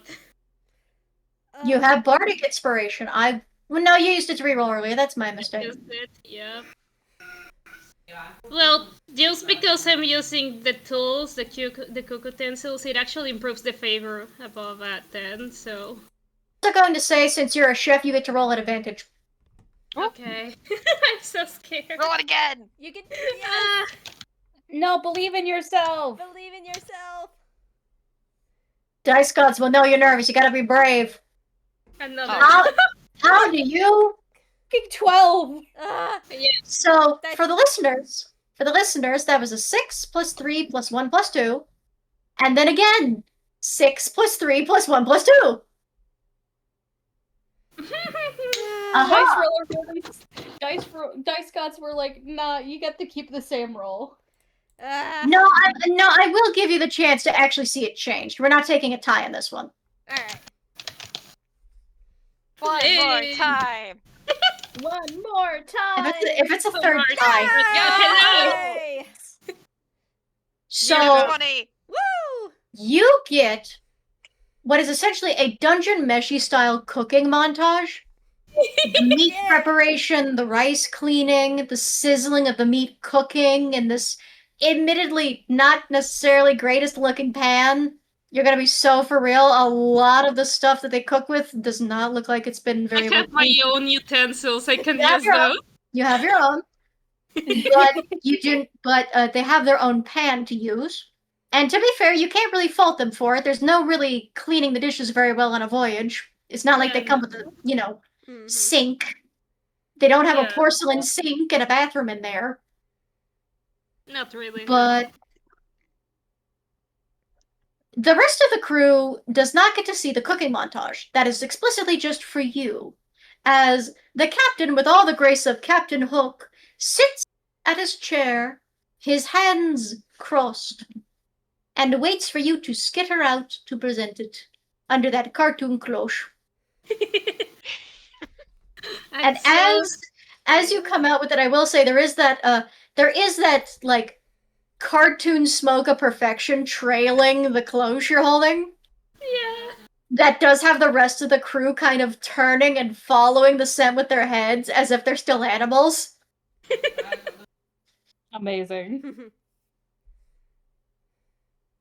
Yay. I was so scared. Thank you. He is going to very calmly approach the captain. He is going to present him the dish. You know, like he's going to like Set It's down the on- cloche in front of him, pull up the lid. pull the lid. You pull up the lid, and now everyone gets to see the perfect bowl of pork curry. Yes. Served in fine silverware with all these different motifs of land and sea animals, candlesticks that are already lit by the time you present it, and of course, a fork, And- spoon, and knife because there was no telling what you were going to make. Yeah. And a little bit of white rice on the side that looks very well. Like It is framed like artwork. yes. Mad Lad is just like giving Homard a thumbs up. Admittedly, you guys on the other ship can barely see what's going on because the rest of the crew has circled you like a pack of vultures. They are like eyeballing the curry, and the captain actually has to let out, unfortunately, a very angry sounding bleat for the rest of them to back off. Which point he immediately looks like he hated making the noise. Like that's a look of That's I can fair. only It's been so assume long you can. now. I can assume you can still smell it over there, though. Oh yeah, no, the smell travels. Jacques is doing his best not to look like he wants to jump overboard. Look, good food will do that to ya. He is actively pulling rum out of his coat and walking to the other side of the ship to drink it. Away from the smell. Away from the smell. Stella's little tail is wagging and she likes the smell. It smells so good. Yeah. Or desperately wishing he could eat. Mad Lad No. is Mad Lad is just praying to the gods that this will work. Yeah. And the captain prepares himself. He, of course, he does ask you very polite because, unfortunately, he has not been with his hands for very long.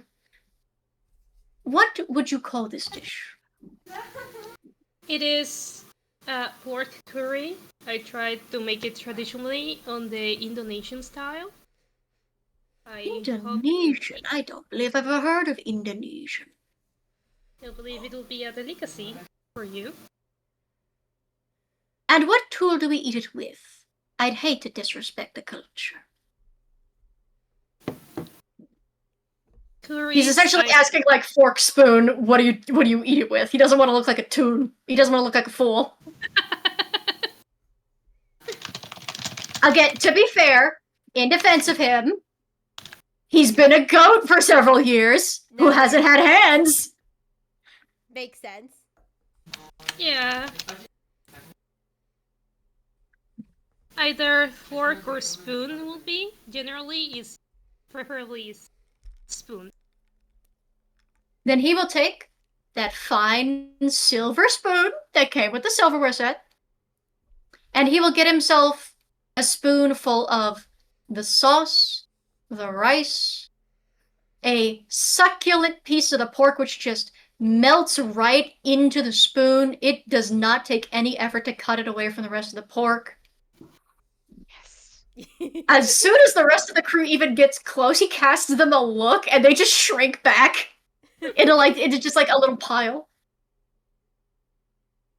And he only blows on it a little because also, again, hasn't eaten normal human food in a hot minute, does not want to scorch himself. Yeah. Gives it a smell. Carefully opens his mouth with his crooked teeth that unfortunately have not seen a lot of care. He has to actively resist the urge to bite the spoon in half because of the goat instinct. So he has to actually hold himself back a bit and just take the actual spoon head into his mouth instead, so he doesn't accidentally do a goat. Pulls the clean spoon out. And as he chews, there is a tense silence on board that vessel. Yeah. We all lean forward like a cartoon. Yeah. And he chews slowly, and he chews. His mouth makes something of a tight, uneven line, and there's a moment you're afraid that he's actually going to hate it, and that this was a mistake. He's been a goat for years, serving him pork, serving him one of the others. It feels like you were almost about to get to the thought of saying it feels like sacrilege. And then you see it. You see him break down into dramatic cartoon tears as he Yeah. bunches his fist against the table and tries not to cry. But his eyes are shining and he hates that he looks so delighted. And you watch him just start devouring the rest of the bowl.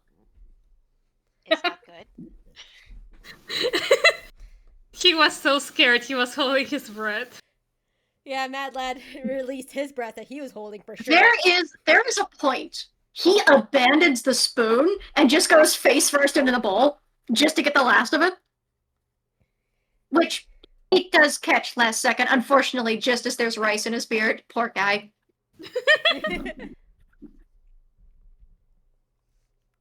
Yeah. And he looks like he tries to talk. The words do not come out.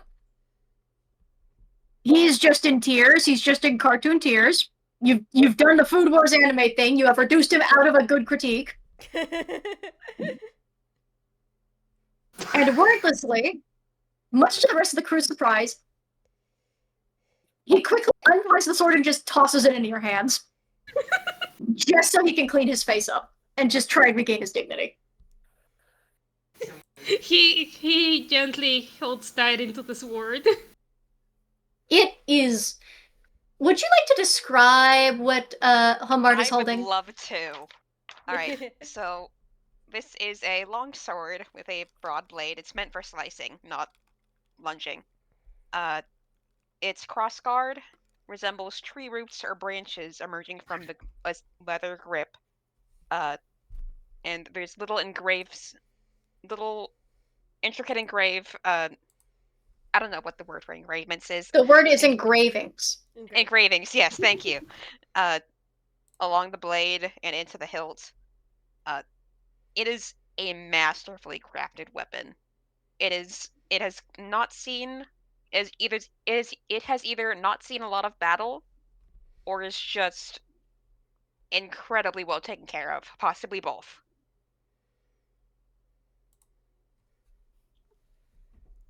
Okay. It is, in essence, a mastercraft. And also, admittedly, it is probably a little bit bigger than you, so it's a little heavy. Considering longsword. I assume so. Homard just falls over. Hopefully not. No, I imagine you just teeter a moment. And also, you're kind of wondering, how am I going to get across? And only when the captain has recovered his dignity, he had to make sure the enemy crew, your friends, could not see his tears, to clean himself up, pick the rice out of his beard. Masterfully crafted. The perfect blend of sweet and spicy, with textures I'd forgotten. considering not but the gruel and slop we'd been served. He gently smiles. He's happy. That Are you certain you don't want to work on a ship as a chef? I'm afraid I'll have to refuse. Perhaps some other time. There's at least 2 crew members that look indignant at the thought of the captain being refused, so they about start to approach, but then he goes, "A shame, but understandable considering the talent. Hopefully the next time I taste your cooking it won't be poisoned." It is not. He glances over to his first mate, who offers one arm to pick you up. He will go. And instead of jumping across, he tosses you. You go flying in a perfect cartoon arc with a little hand-drawn line behind you of whoop! Can Homard try to catch him? You can try. He's still going to land on his feet either way, but you could try and catch him, yes. Oh, That he's will holding be his feet, it's okay. that will be acrobatics or athletics. Okay, I got a +6 athletics, so I'll do that.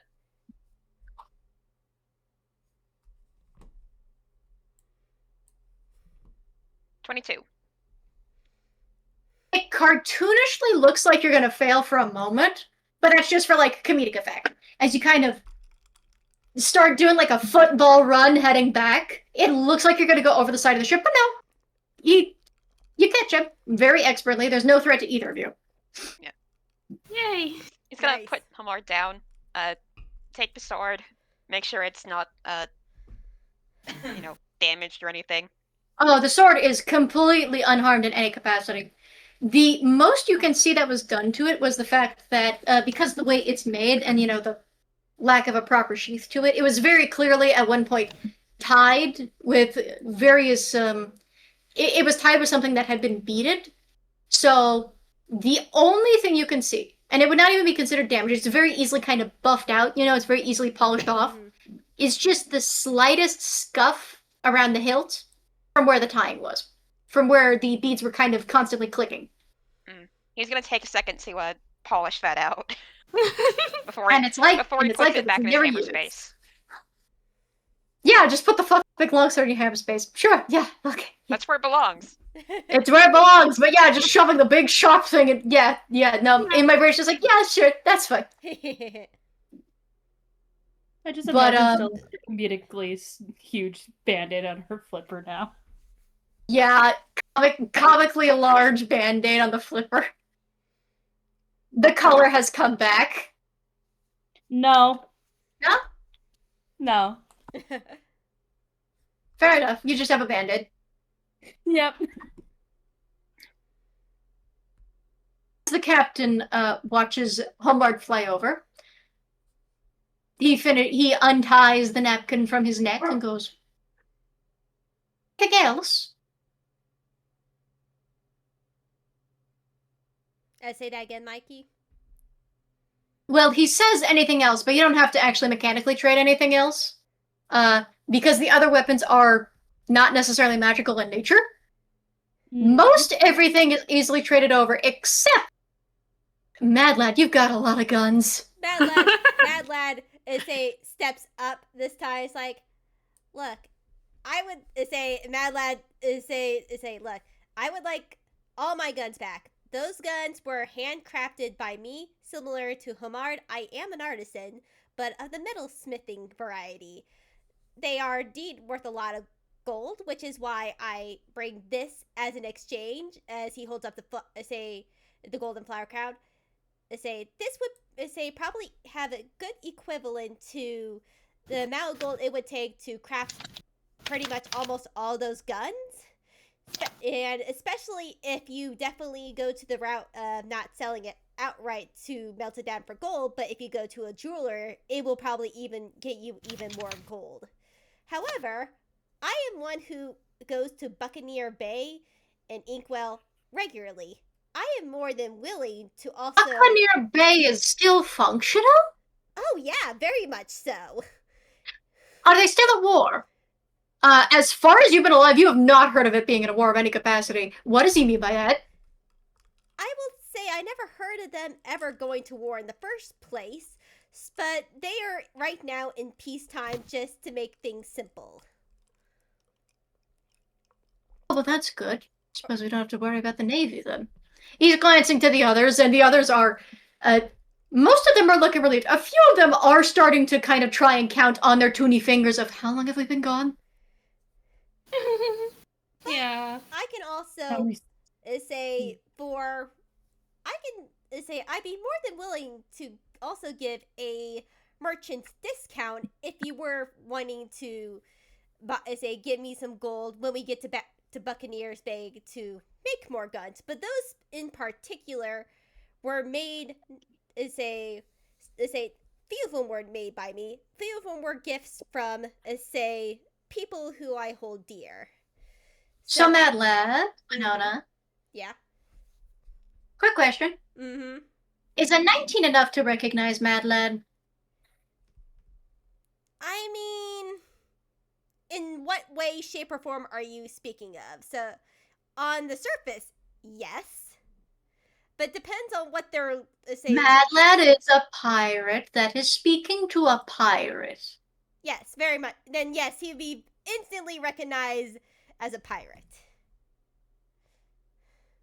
Yes, I'm asking how much of Mad Lad's reputation he knows. Like, does he actually recognize who he is? How much does he know about him? That's what I'm asking. They would definitely recognize Mad Lad as someone who lived under, basically was raised by one of the greatest, real-time captains of the age.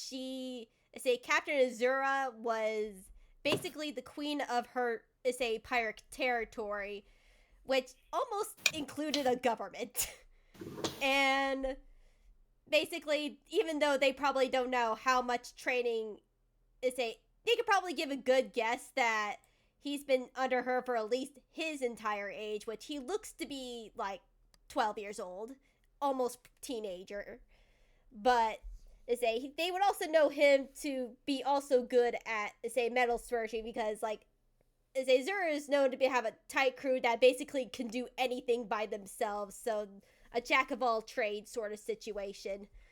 Okay, that's enough for him. That's enough for him. Thank you. Mm-hmm. So, as you're trying to negotiate this, the captain is kind of looking you over askance and has a clear face that he's trying to think. And in the middle of you trying to bargain these gold flowers, and a merchant's deal. Repeat what you said? I also mentioned a merchant's deal, but I'm just being specific. Continue on. I'm sorry. The rose is the merchant's deal. As you're discussing this, as you're haggling, essentially, you don't really quite... You're kind of caught up in your conversation. You don't realize the lights have clicked in his head. Mm-hmm. Because when he looks at you, at least on his end, he's been out of the game for a hot minute. He recognizes a little bit based on the metallurgy. He kind of looks at the crafting of the gun again. But when his memory thinks of Azura, it's the immediate look of, oh no. And you kind of don't understand why, but you are actually, he kind of very quickly opens his hand to take the flowers and very quickly starts shuffling you your guns. Or at least ordering the crew to start tossing over your guns. Which they look confused after a moment before he stomps on one of their feet and they yell and one of them drops one. Yeah.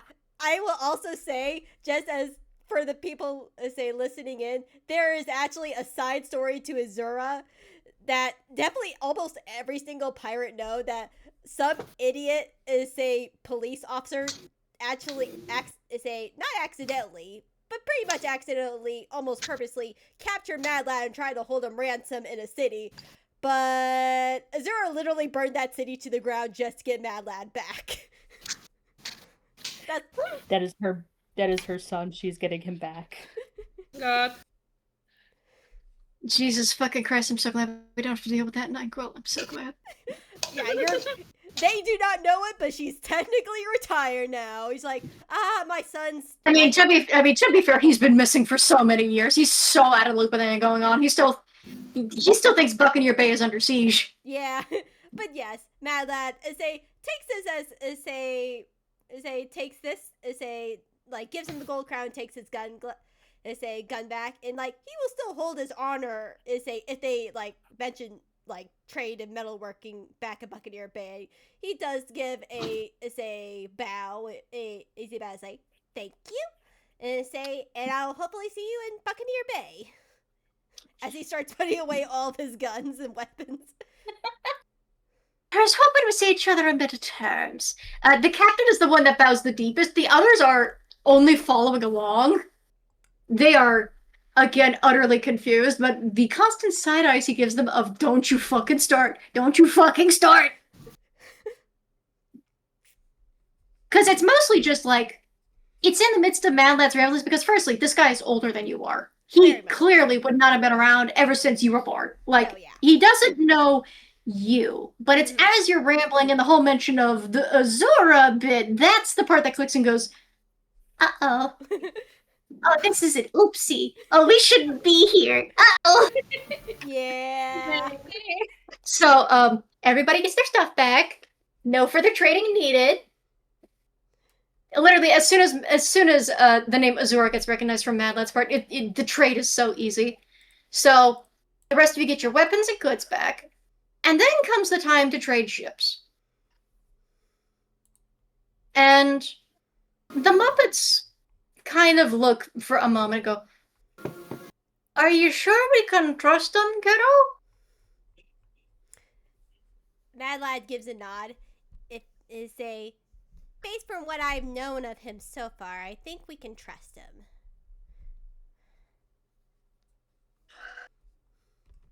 All right. Now, there is one small detail I will have to address. And the former goat turns to look at Jacques. Now, I understand you boys have been suffering underneath Cersei's reign for a long time. And you would really, truly prefer not to go back to the corral. He says as he starts just gently testing the grip of his gun. I would also not like to deal with that. However, it was at the Lady Cersei's request that these folks, and he actually gestures to you people, back for one last meal before leaving. This is true. So, I will say this. I will hold it on my own, as a pirate, that I take them to the island for their last meal, and I will meet back up with you and the ship, and we will take you back to Buccaneer Bay, was it you said? I mean, that's what they say. Yep, that's where we'll want to go, yes. Yeah. Hey, fair enough. And the thing kind of looks doubtful of this. And he kind of really looks like he wants to debate it, but he glances in Mad Lad's direction again. And just gets a very tired look of, not today. He would really rather just feel the free wind in his face today. Not today. I also imagine when he glances. Yeah. If you like Zone of Truth, to make sure that he's being honest. No, we don't need no fancy spells. Men have learned to read the character of other men since time immemorial. I don't need magic's help. Thank you. Alright, then let's do this. Yeah, I just imagine as we're sailing back, Stella's color slowly ekes back. It's not immediate, but everyone visibly sees her color shift from pale white to somewhat normal, but still kind of, faded. Dusty snowflake. Yeah, she's blue again, but it's not the bright blue that she typically is. She's pale. Mm-hmm. Yeah. Her saturation is very low.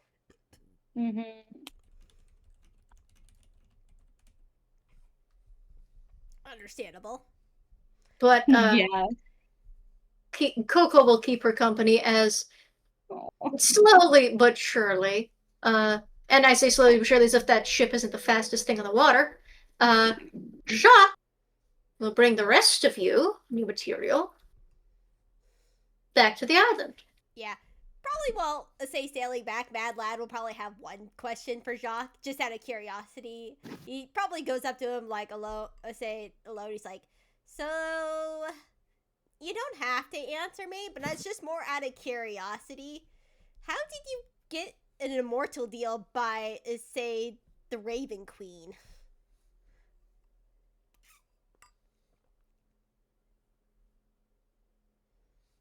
He gets a very thoughtful look, kind of far away as he's looking at the horizon that he's sailing toward, back toward the island. Just say that I'd curried a lot of favor over the years. Huh. Are you like, or are you still, where you were, or are you still like a follower of her? Oh, heavens, no. I don't follow anyone. I go where the wind takes me. Mad Lad, I follow the sun as it rises and sets. Mad Lad gives a nod. Fair enough. It was just more out of curiosity than anything. I have been on a lot more adventures than you think. No, I bet. And I bet they all make really good tales. He smiles at that very thoughtfully, wistfully in a way. You can't actually tell how far away or long ago it really is, but he makes it very convincingly seem like it was like thousands of years ago as he just stares at the horizon line. Oh yes. I'm the best entertainment when it comes to the bars on Shanty Sundays. It's really good. Ooh, that does sound like a lot of fun. A pity you won't be stopping on Sunday. And your ship, following the horizon, eventually comes back. There, waiting at the dock very expectantly, is Cersei. Nice. Mela does make one comment before, say, he like gets off the ship. He's like, "Well, maybe I'll have to find a way to travel back on Sunday then, to see this." He gives a smile at Jacques. Jacques, he smiles, but there's something that you can't actually read. Something changes when you say that. And he glances over to Cersei, who looks down. I take it you got everything in order then. Yep, we do. Very good. I imagine Stella asks permission from Coco to take her hand because she needs comfort. Oh, Coco doesn't. You don't even get to ask. Of course, Coco will in offer hands. Aww. Yay! Yay! You said we were to have one more meal before we go? Yes, I wanted to thank you for all your hard work and just finish up business here before you returned home. Can word roll insight? Sure, you're welcome to try. Oh god. Stella's also going to do this. Okay. Would Mad 16. Would Mad Lad 19. even attempt it? I mean, out of curiosity. I'm not sure if I'm going to attempt it. I'm not gonna make you guys do too many rolls. Yeah. Okay, that's not bad. That is a... We get to reroll one of those because funky ability.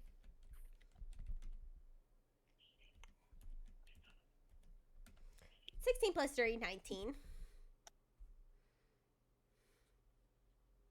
Have any of you beat a 21? I have a modified 21 with my 19. So, Anyone else? Anyone? Nope. No? Nope. No, I'm not gonna be rolling.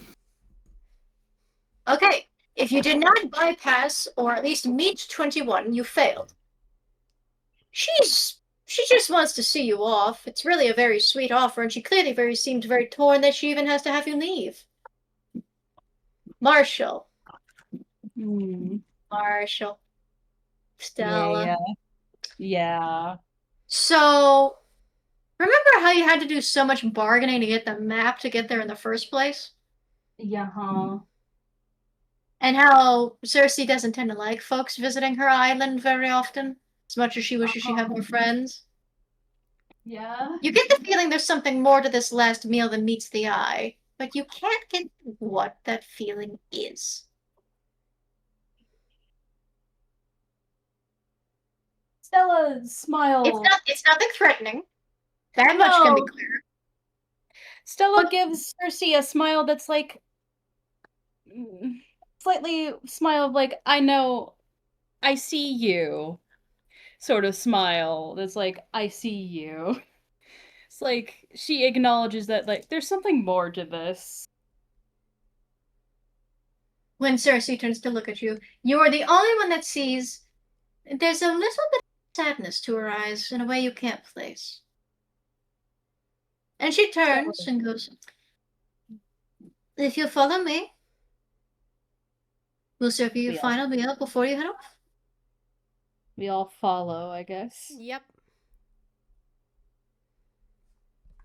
Imagine And on the way this there. includes you. And she does look at Word in particular. He just looks really confused because that's not physically possible.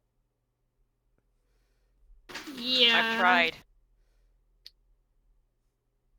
You will want to pretend to try again this time. Okay. You head back up to the temple. The mood is different at this hour. Most folks are retiring for the evening. It's honestly a really lovely dinner. Glazed hams. There's nothing about goat here. The goats are missing. Boy, that's going to be fun getting them back. If they get them back at all. But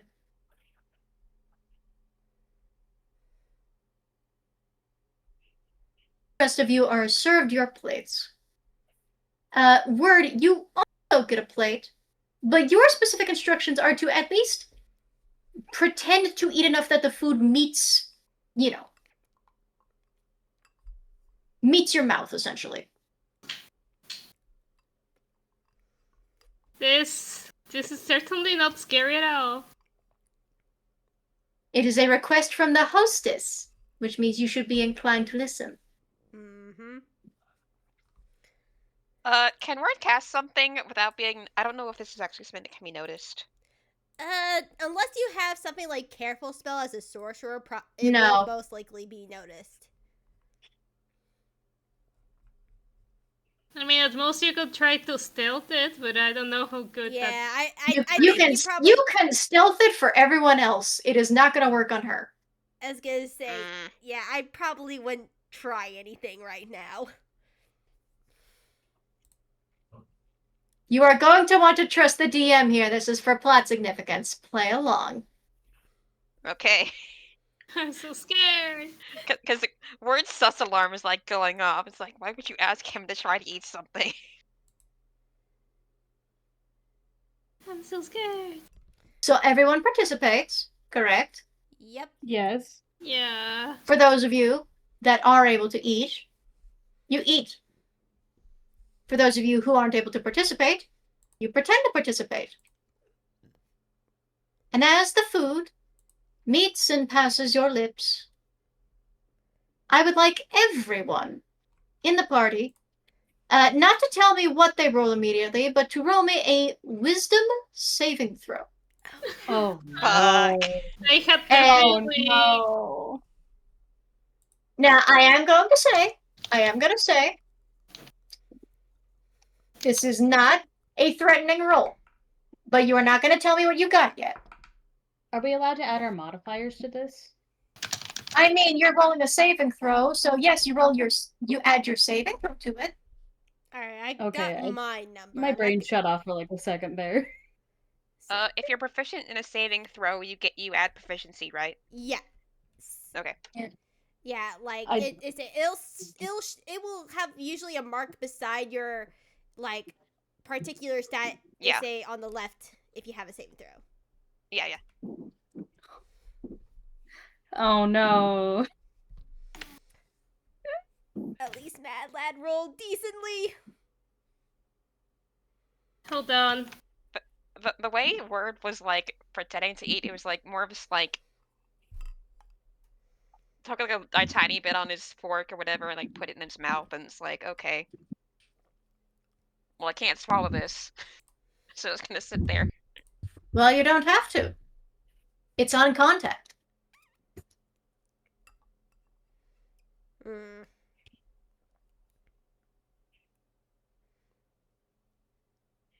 Okay.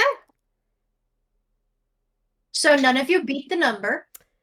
Oh, Yeah, Right. I Nope. was hoping maybe to meet it, but apparently no. Going down the list, Andy has a 17, which is a failure. A 13 is a failure for Word. Coco is an 11, which is absolutely a failure. Mad Lads is a 21, which is a very good roll.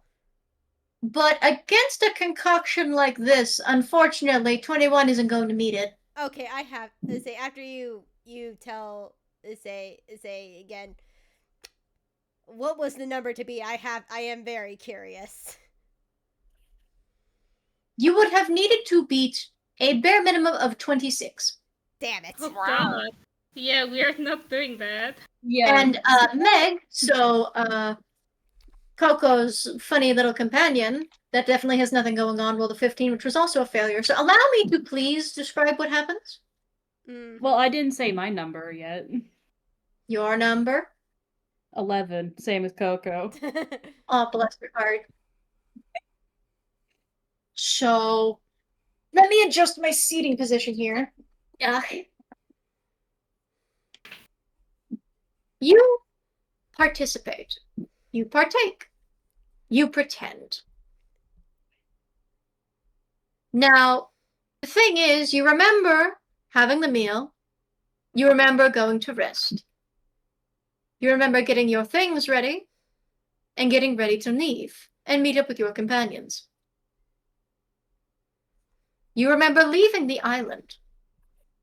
You do not, in any capacity, remember how you got to or from the island. Oh, okay. And to the one who received the map in the trade in the first place, the map to Cersei's Island is conspicuously absent from your inventory. Fuck, I was supposed to get that back. Give that back. No, too bad. She doesn't like being tracked. Oh, by the way, I was gonna say Stella was gonna write a letter to her dad and send it off before they left. That is gone, probably. Well, you have the letter. I don't think it would have been sent. It would does still be detail sitting in your... stuff. It does detail what happened. Unfortunately, then yes, that's also gone. Sorry to tell you. Oh. Yeah. Does she at This least was a remember? very heartfelt letter. Does she at least remember she's not cursed anymore? But yes, I specifically stated you simply do not remember how to get to or from Cersei's Island.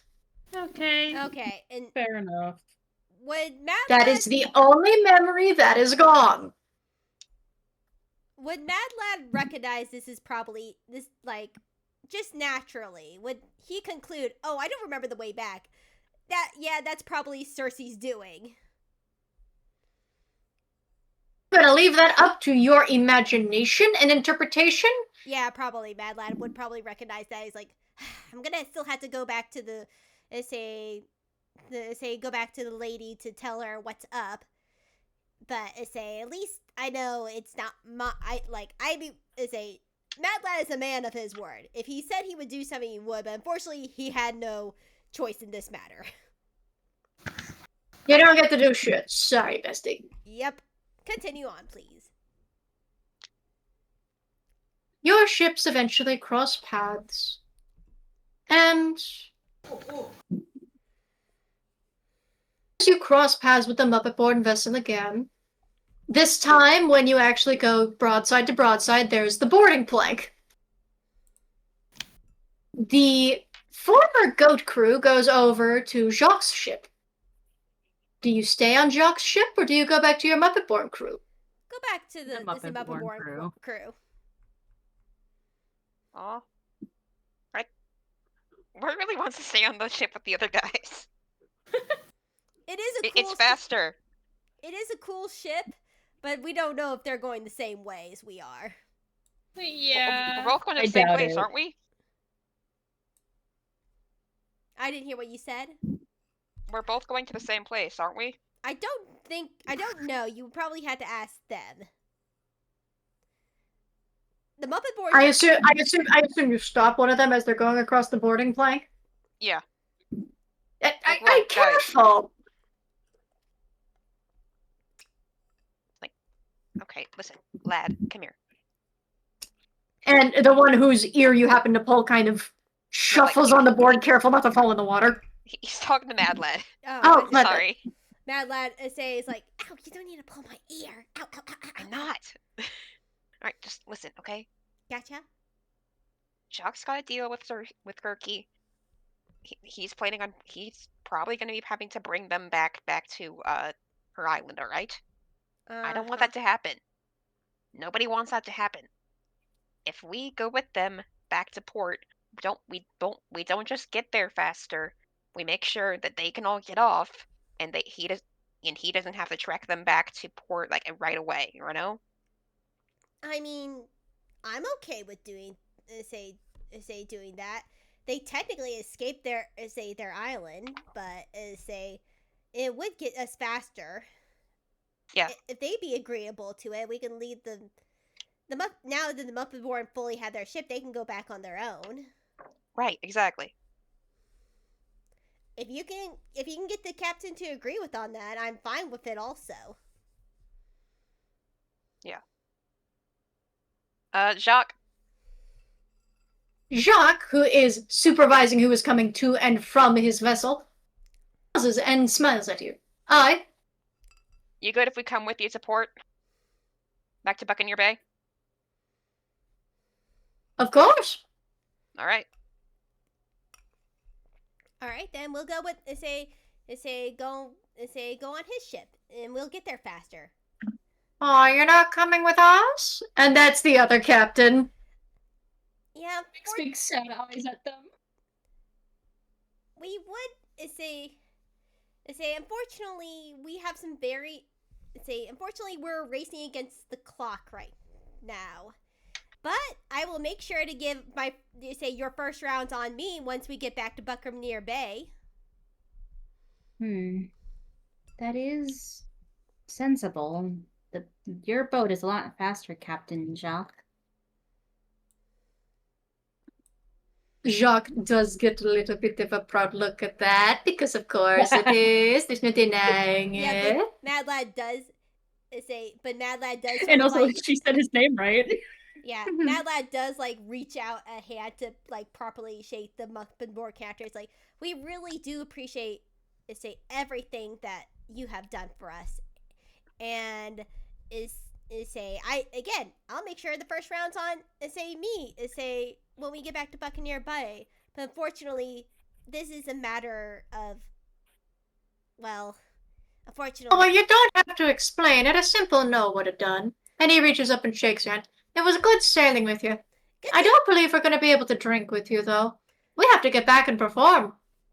Well, I'll make sure. If I can, I'll make sure to see your performance. Then, how about that?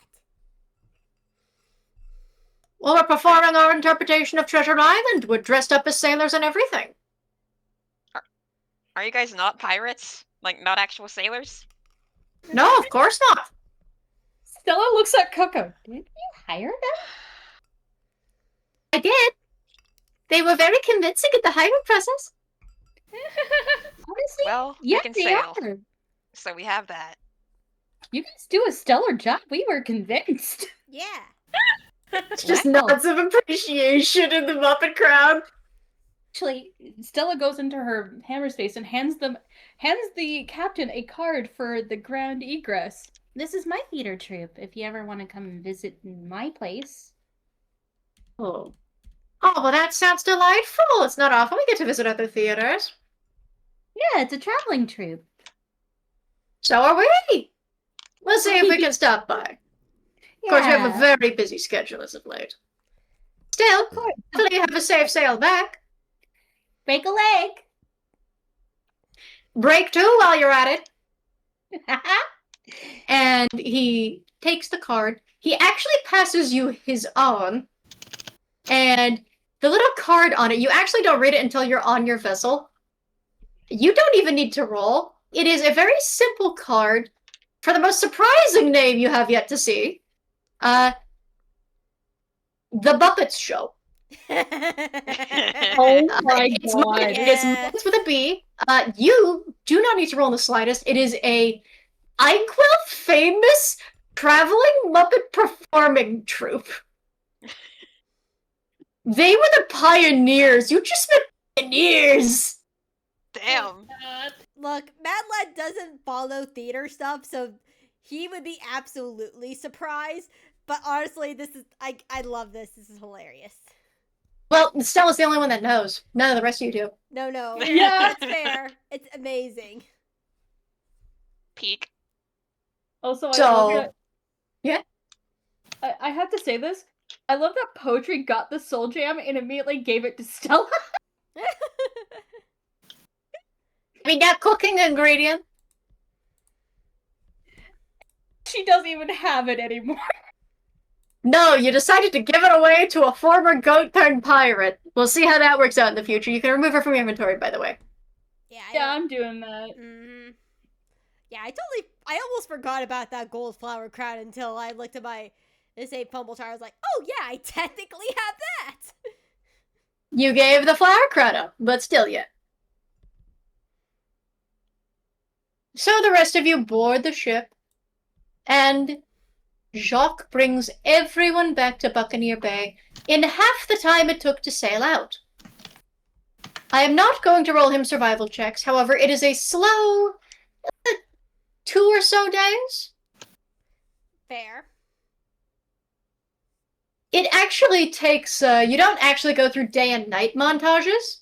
You go through a similar montage just to, like, sailing to one of the treasure islands in New Horizons, Nice. where it is a transition from one sky and art style to another. Mm-hmm. You eventually cross over into familiar water. You eventually cross over into a familiar watercolor painted sky. You eventually can actually see the distant landmasses of Inkwell. There's also something a little weird, admittedly, when you get back, but you're sure it's nothing really important. Off of Western Inkwell, which you kind of have to, like, bypass anyway to see Inkwell in the first place, is a wall of fog. Mad Lad looks at that wall of fog. Now that's a problem we can handle later. Can Word roll to, like, figure out, like, okay, what landmass is that? You can choose History or Arcana. It will be at disadvantage. Okay, let me see. If you can beat the disadvantage, I will give it to you fair and square.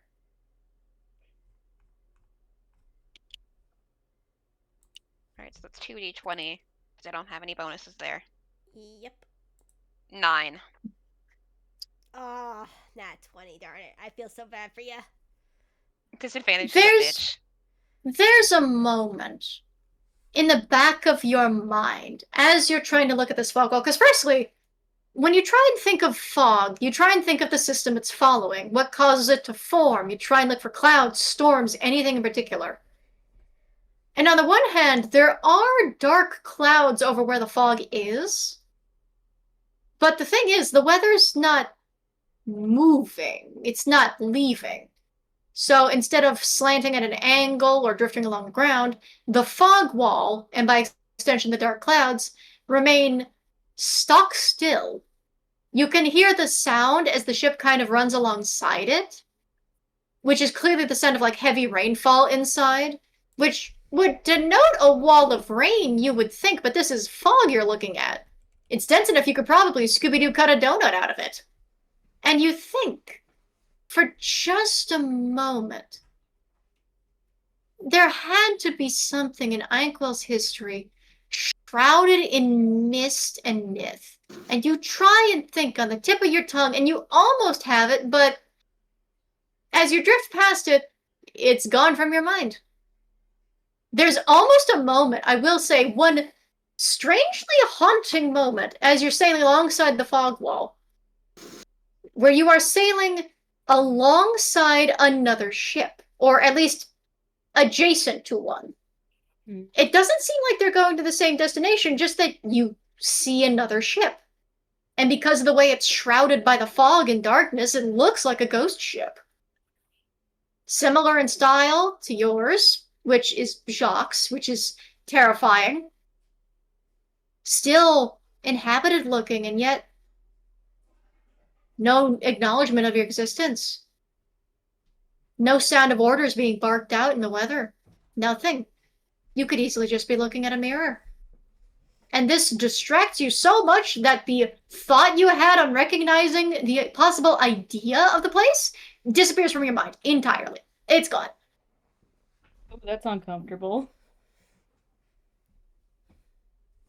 Bart has a look on his face where it's like, oh, yeah. I don't like this. I'm not gonna talk about this. Yeah, this is for you to unpack later. You have priorities. Oh god. Now, before we get back to Buccaneer Bay, we're gonna take a break. Yay. We will be back after these messages. We should have taken this an hour ago. My apologies. Ba-da!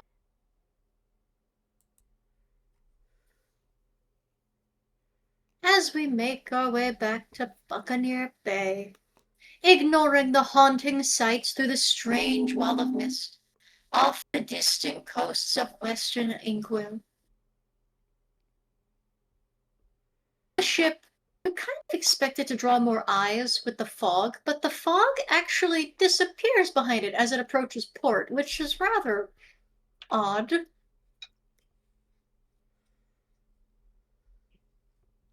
It does actually take Jacques a couple of minutes to get the ship oriented, along with the rest of you, to get it, and along with the rest of the pirate crew to get it docked. Mm-hmm. It's not his fault. He's not incompetent at it. The rest of the crew that used to be goats, however, they're not great at the boating part. Gotcha. Mad Lad would then, for sure, like, he was gonna help anyways, but he wanted to make sure he, like, does his part, you know?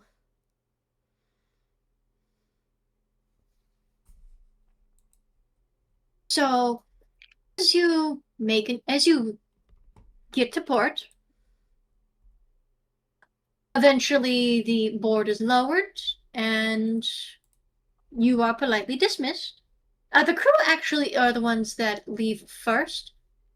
They do yoke an arm around Jacques' neck, but with the slight glance back, you don't actually know whether he's going to stick around with these guys or whether he's going to get them sauced up and then take his ship and leave.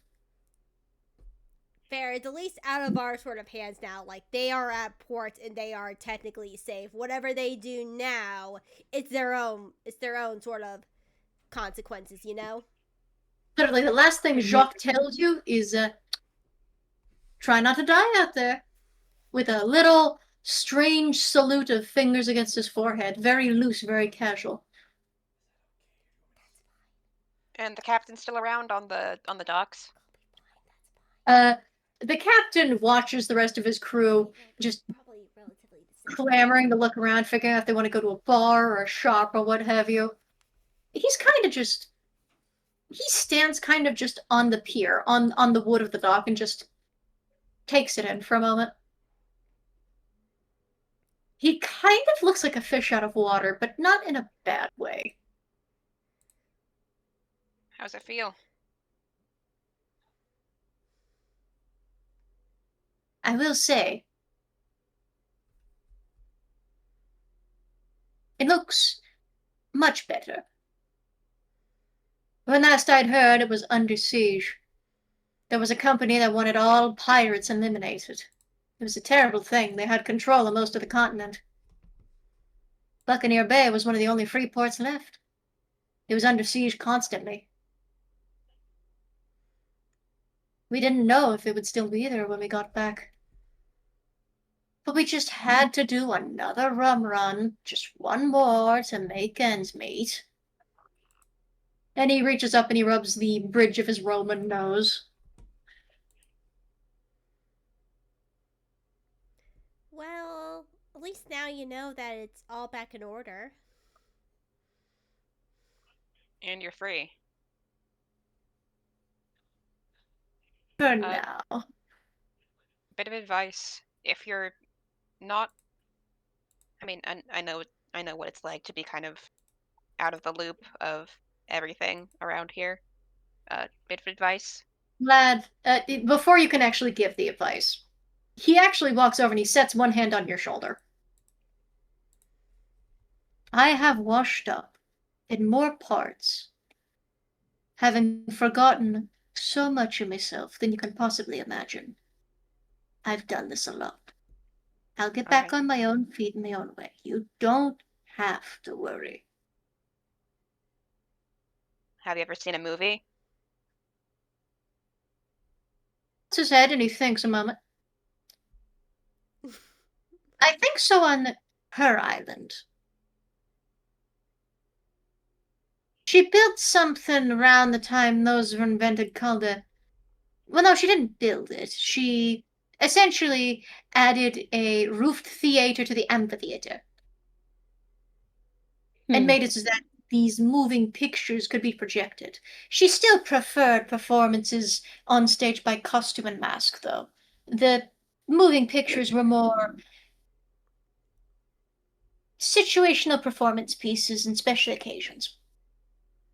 By the way, I don't think we caught your name. Oh, I don't like giving my name out. No offense. None Do you taken. prefer None to- taken. Thumbs do you- up.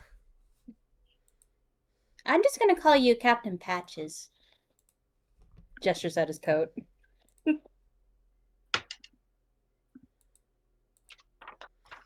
Better than nothing. He shrugs. Uh, Better. do you have any kind of equipment on you? Do you need anything? Actually, don't even tell me that. Just here. And Ward's gonna open his hammer space. Make Give me the a roll. second. That's D10, right? It's a D10, yes. Okay, good. I thought you were gonna fall for a second. I felt it.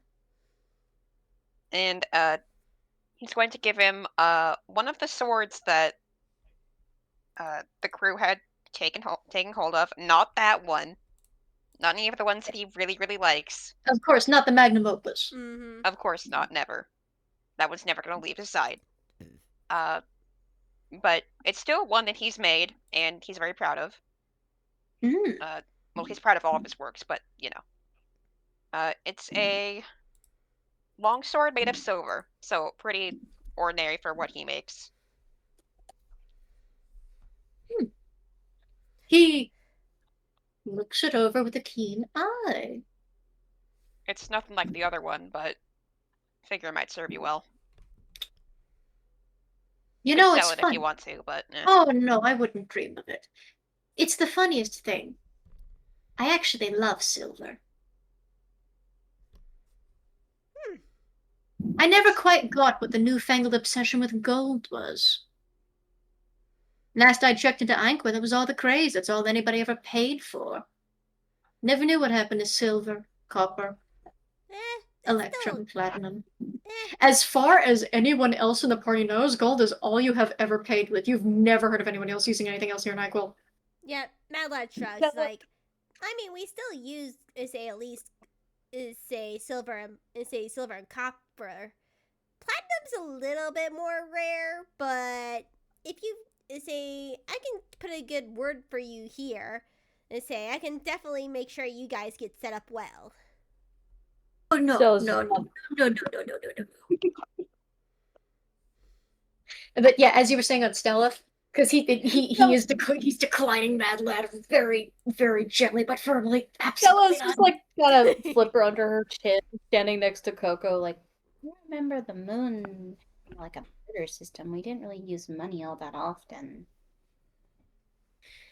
It's a thing between planes and places and countries. Sometimes even different counties use different currencies. That's fair. I've seen a lot of weird money on the moon. Sometimes it even looks like it came from a different place altogether. I once remember finding a place that traded in shapes and concepts. Oh. It was fun trying to haggle, trying to get a piece of my armor. Huh.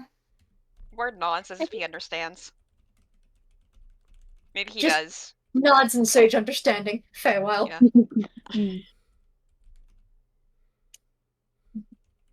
But he does politely decline Mad Lad. Just, I need no setting up. I promise. I'll Alright. find my own way as I always have. And you don't need to put any word in for me, in the slightest. In fact, I would probably best prefer if you and I pretended we actually never crossed paths at all. Mad Lad nods. If that's what you want, I can definitely do that. He looks sort of towards the rest of the group, but we should get back to Rogue Fur as quickly as possible. Right, Get of back to course. who? Sorry, hang on. Get back to who?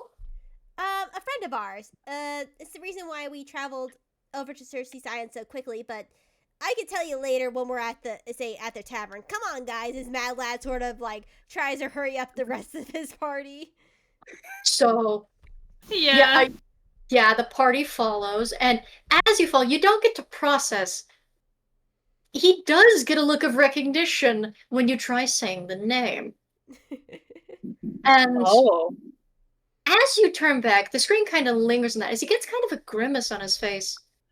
He was observing the silver sword in the light of the sun, but following the rest of the party, hearing about Rogue Fort and a treehouse, his ears kind of flick, and he gets a very thoughtful frown as he sort of mumbles to himself. Just how often is he going to get himself stuck in this situation? I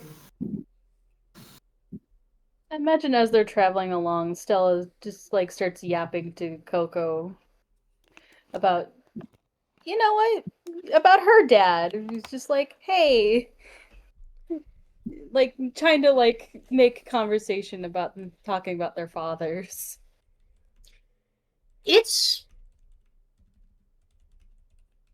I mean, yeah, we have a little time to kill. Sure, if you want to start yapping to Coco, I can pretend to know what Coco's talking about.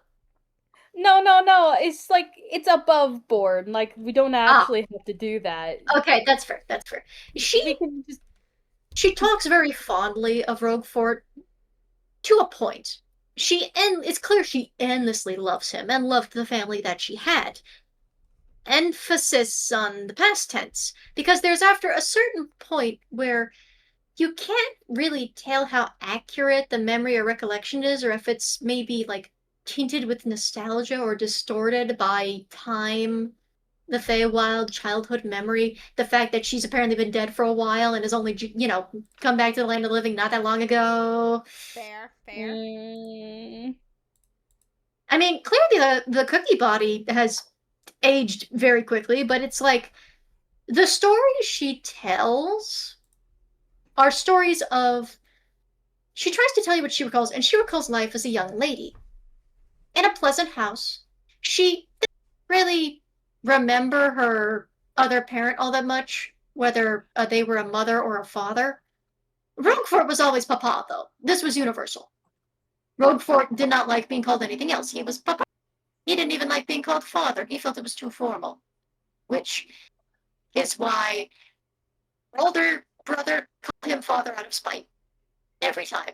He never liked it, but he entertained it in a humored fashion because, you know, the boys will be boys.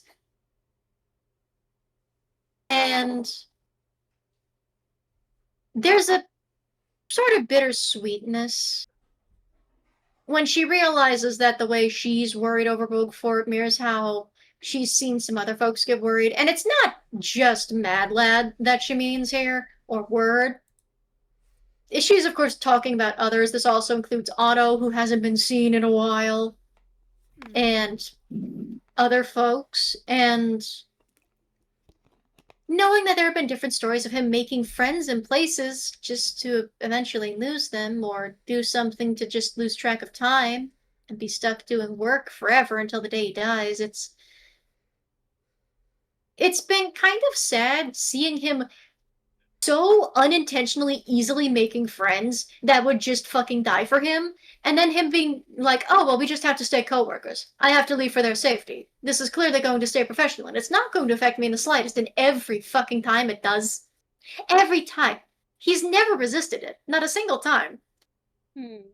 And she kind of wishes he'd allow himself the chance to not be professional, to lay loose, make friends, shoot the breeze, act like, you know, himself and not the professional hunter to the food court.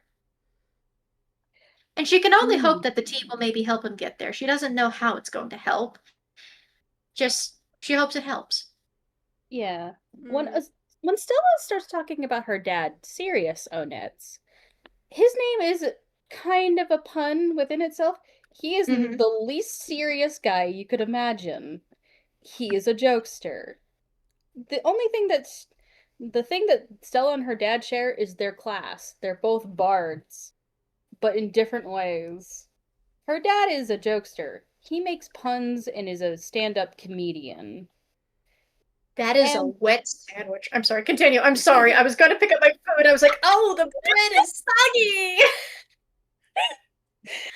And Stella talks about him in a way that's like, this way of like, I love my dad, but it always comes with a sigh of like, oh gosh.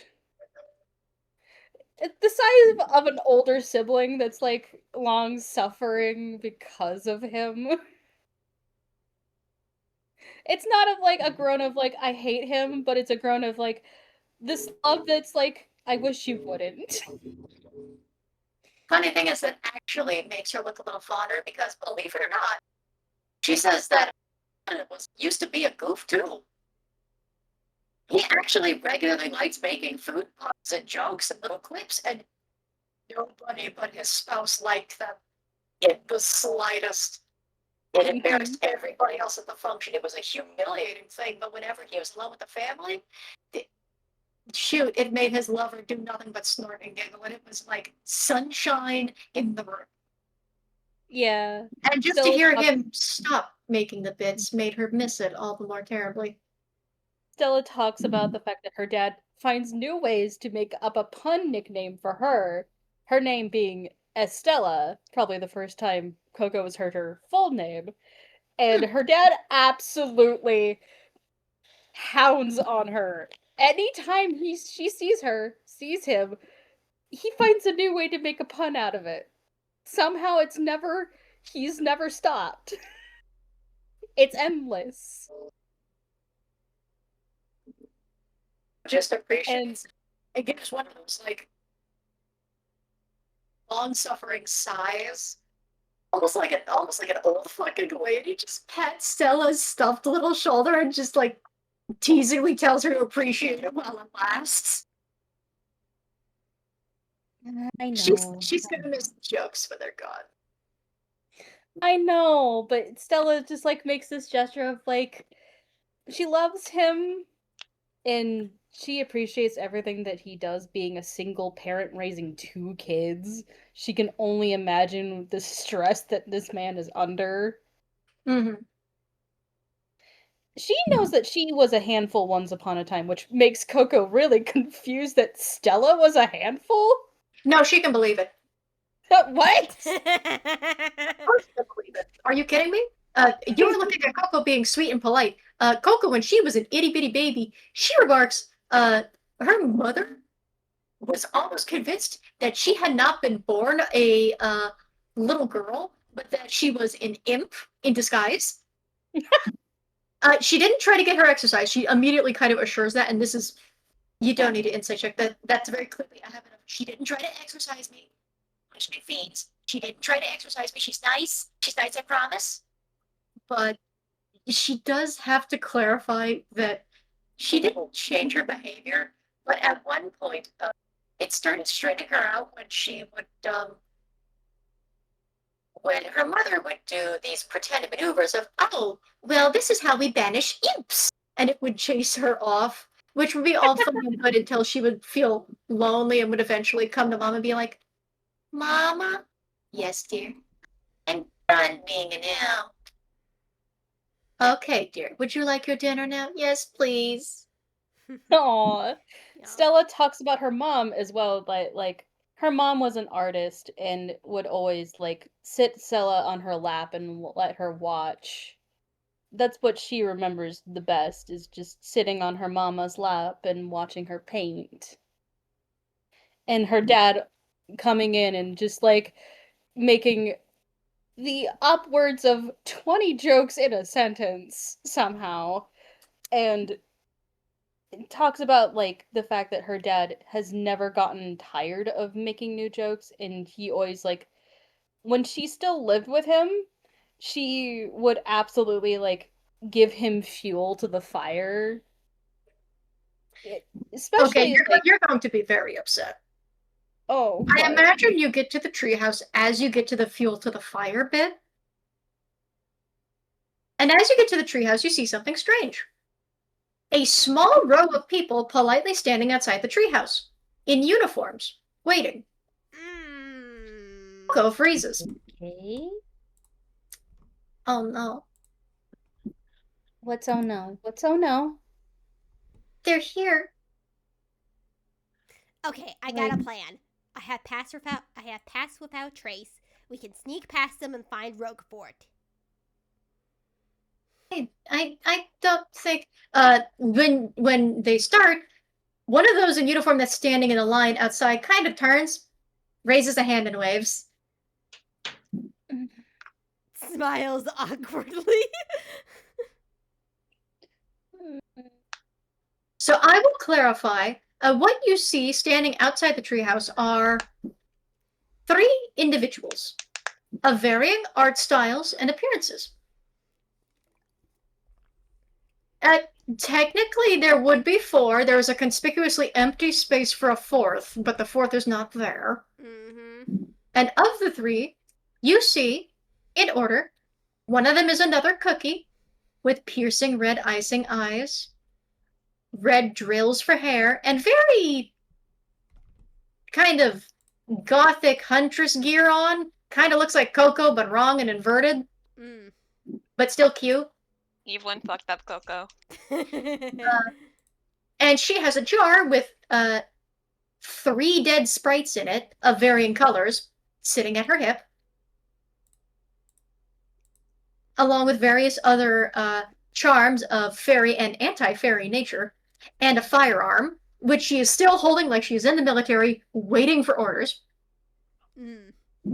She does not smile in the slightest. Next in the row is another rather tall individual. Also, unfortunately, this is the first time you're seeing this kind of creature. The silhouette looks similar to Roquefort, but again, it's like charcoal. Charred all black. The smell of something burning. Both pleasant and unpleasant. You swear there's the faintest hint of sweetness, but it's absolutely charred beyond recognition. And it does, unfortunately, look like a very realistically drawn wasp when it turns. Again, with the sound of paper, but it's not a real kind. This is a fairy of some kind, but it looks close to the same similar height and build as Roquefort, and stands also military stiff. It is wearing the same uniform, and its uniform, it doesn't have a spot of charring or burn or smudge or soot on it. And then you get to the third one, and the third one's kind of the odd one out. in a similar cooking uniform. This is a frumpy-looking lady. And when I say frumpy, I mean this is a lady that looks like she was kind of tossed into a wet lunch bag and was put through hell before a bully took said lunch bag, took what they wanted out of it, and then left the bag on the table. Just, she looks like a bruised club sandwich given personality. She looks like a cafeteria lady. Like if a cafeteria lady was Wario Pepino making out in a closet for 5 minutes and immediately transitioning. She is a older looking woman. It is unclear whether her style strays WarioWare or Pizza Tower or not. Her uniform is about as well pressed as it can be, but it's creased in places, and there is clearly a stain from when she took a lunch break.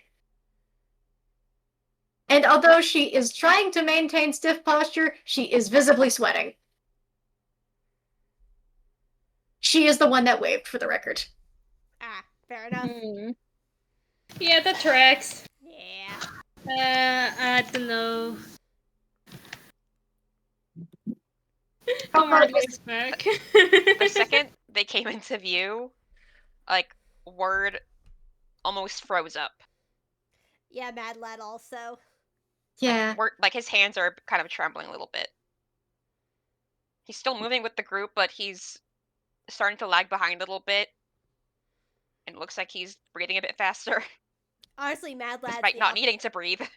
Yeah, Mad Lad's Stella's doing this. Sorry, you go. Stella's first instinct was to grab Coco's hand, just immediately grabbed. Aww. Yeah, Mad Lad is actually opposite of Word. He's a little bit more towards the front, but not leading the pack necessarily. But he's trying to act and say, like, nothing is wrong. They have just gone back from a long, mission, and their mission was successful. Fair enough. And when Coco approaches the group, even though she looks nervous, she actually doesn't go with, like, the sneaky hideaway strat you originally wanted to propose. She just kind of waves back and quietly says, a strange thread between formal and informal.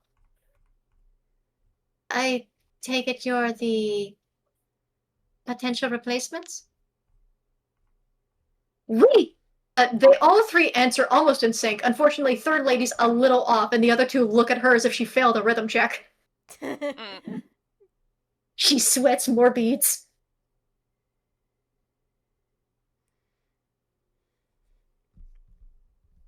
Bum. Coconut. Like, Coco just kind of nods at the other cookie. The other cookie could not look like it likes her less. Not in the slightest. There's some beef going on there. Those two are familiar. It's not great. Oh no. She looks up. She doesn't say a name for the strange, charred wasp individual. Just bows her head, and the wasp individual, with the sound of crinkling and ripping paper, bows his head back. A sound which is probably not at all pleasant to Word. Speaking of hey Word, would you give me a solid? Yes. History or Arcana check? Alright, I have 0 in both of those.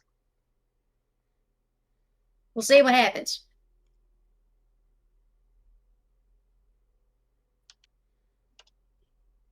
Five. Great. You have no idea what kind of fairy this is. It looks like it should be in the similar shape or style to Roguefort. But aside from the fact that Roguefort is supposed to be part of a, like, critically endangered species, supposedly, they're all charred black and indistinguishable from each other. Can I also do a check? Homard's not related to fairies, but he does know Sylvian. Sure. What was History or Arcana? History or Arcana. Okay. I don't know either of those, so I'm just gonna do a d20. Ooh! Pick one. Arcana? Okay. So, you have to admit you don't know Roguefort the best. you've heard words being passed around about him, but more in hushed whispers and kind of slight conspiracies and rumors. He is apparently, and this is only said by a few people, not the entire guild. You've heard the words sugarplum fairy being tossed around. You haven't heard anything about sugarplum fairies. You don't know anything about them, and at this point, haven't bothered to ask. Nobody seems to want to talk about it. He has apparently been unable to disguise himself as of late, because normally he would not show his mixed dinner critter appearance. Which seemed like an okay thing, until you look at this figure, and you realize that the head shape is very, very similar to Roquefort's, and that the anatomy is similar to what you assume Roquefort's would be. And you don't know what specifically it is.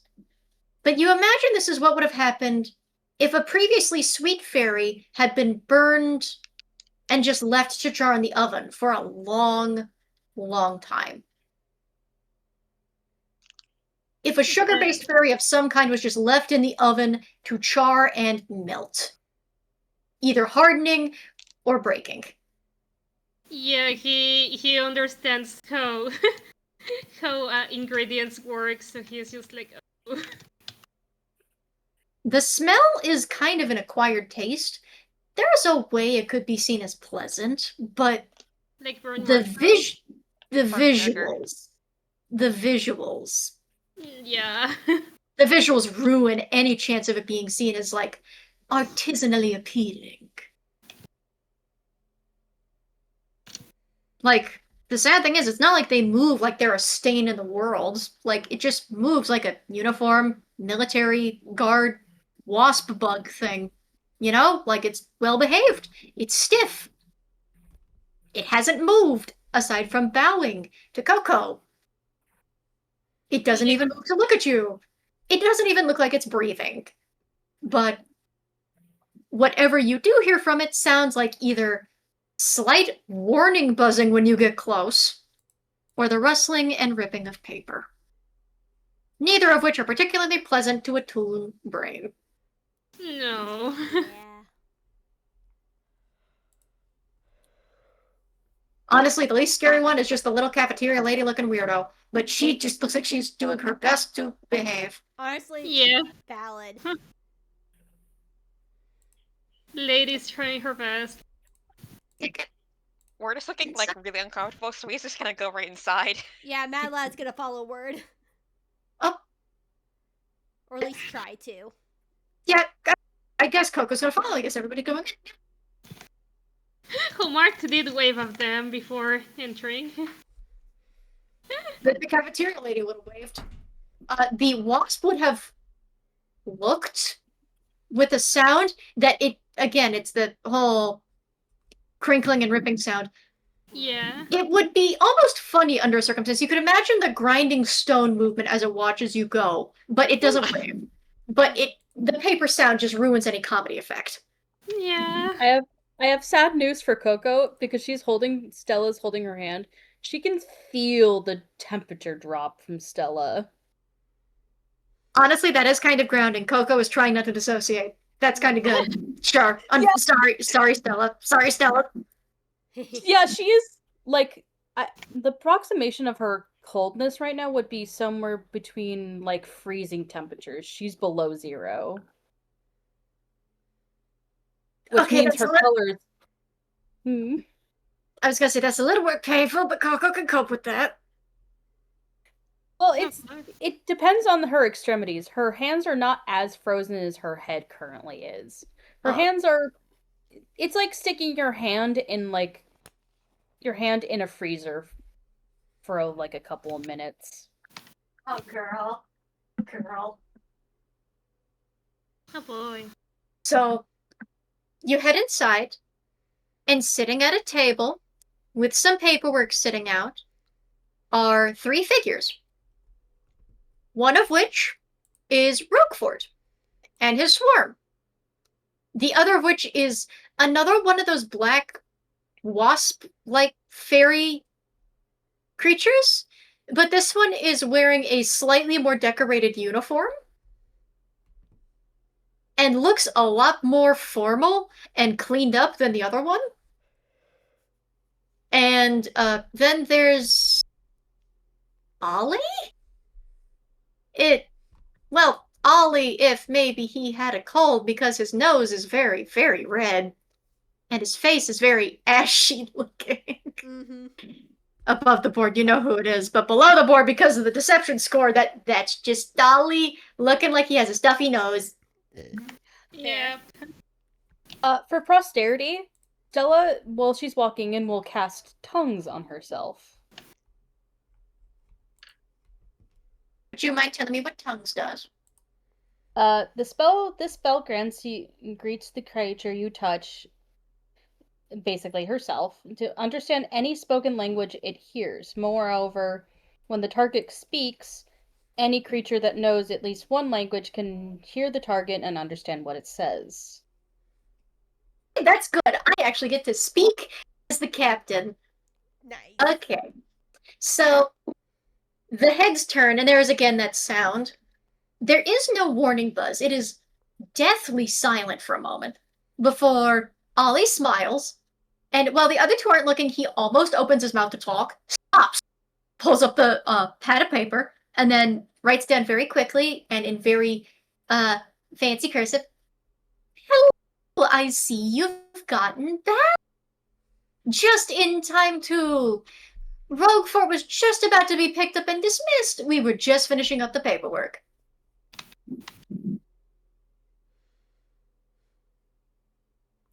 And Roguefort sees you, and he visibly looks a little more relieved. Mm-hmm. And as he Hey, glances why? the other individual looks at him, to the other. There's a sort of sharp buzz. This doesn't translate to a word to you, Marshall, but the feeling of it translates to go ahead, essentially. And Roguefort just kind of waves them over. "Glad to see you made it all in one piece. I'm very sorry we couldn't have had more time to speak. I really did not think they would come so soon." Neither did we. Yeah. Neither did we. Yeah.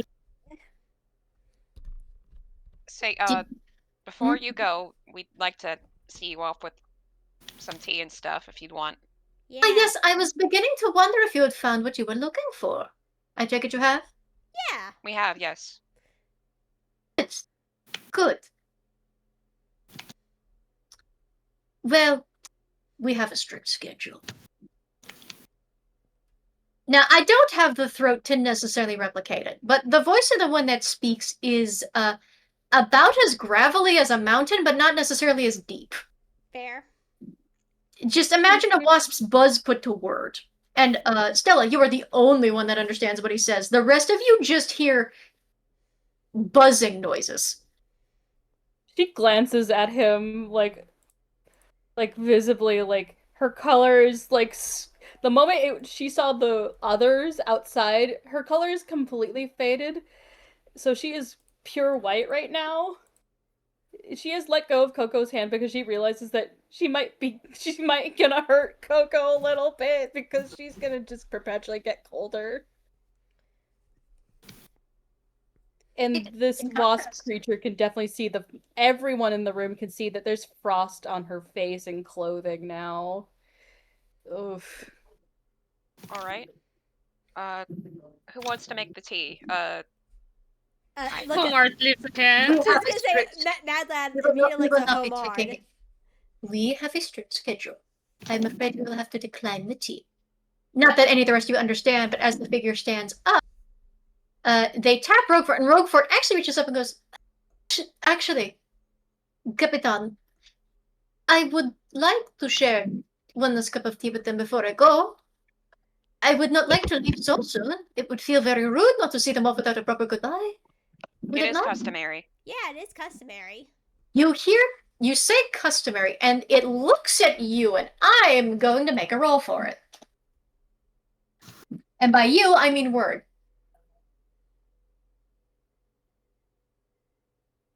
By this point, Word has like worked up his nerve. He's like staring down this guy. Not in a what's it called? Not in like an antagonistic way, but still like looking.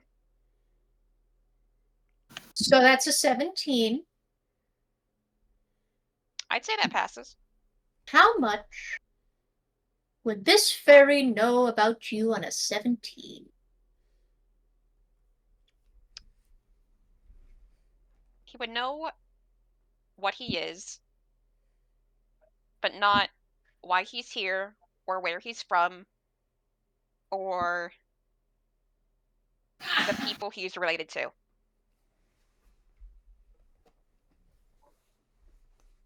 And if you would DM me as to what he is? Since I assume you won't want to say it out loud. No. Okay, so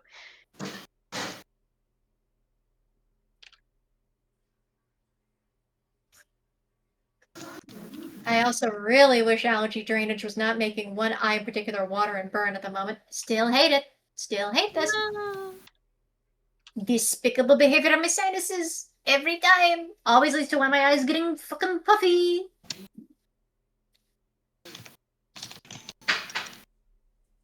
I'm also going to see if I can try and... Oh, okay, you've typed. Okay. The face on this thing is nearly impossible to see, so you don't get to read its face. You can read the antennae and body language, and from the way the wings make a sharp V, it is a brief moment, just between the two of you, nobody else gets to recognize it, of recognition and warning. Not threat, just warning. You know, just as if, if someone was in a wasp's territory and, they just were like, don't try anything funny. Don't try anything funny. I'm making myself look pointy and scary and deadly like I can kill you. Don't try anything funny. Word does his best to return the look. Okay, roll me intimidation. Oh no. Charisma don't fail me now. Oh boy. I will say this, if you fail the charisma, I get to roll it back with advantage. Alright, that's my intimidation. That's a +2. Luck be a lady tonight. I believe. I believe. Believe. Yeah! That's funny. Let's fucking go. Let's go! Yeah. No one else gets to share the moment that you two do. But I will actually give you on a nat 20 a little bit more information.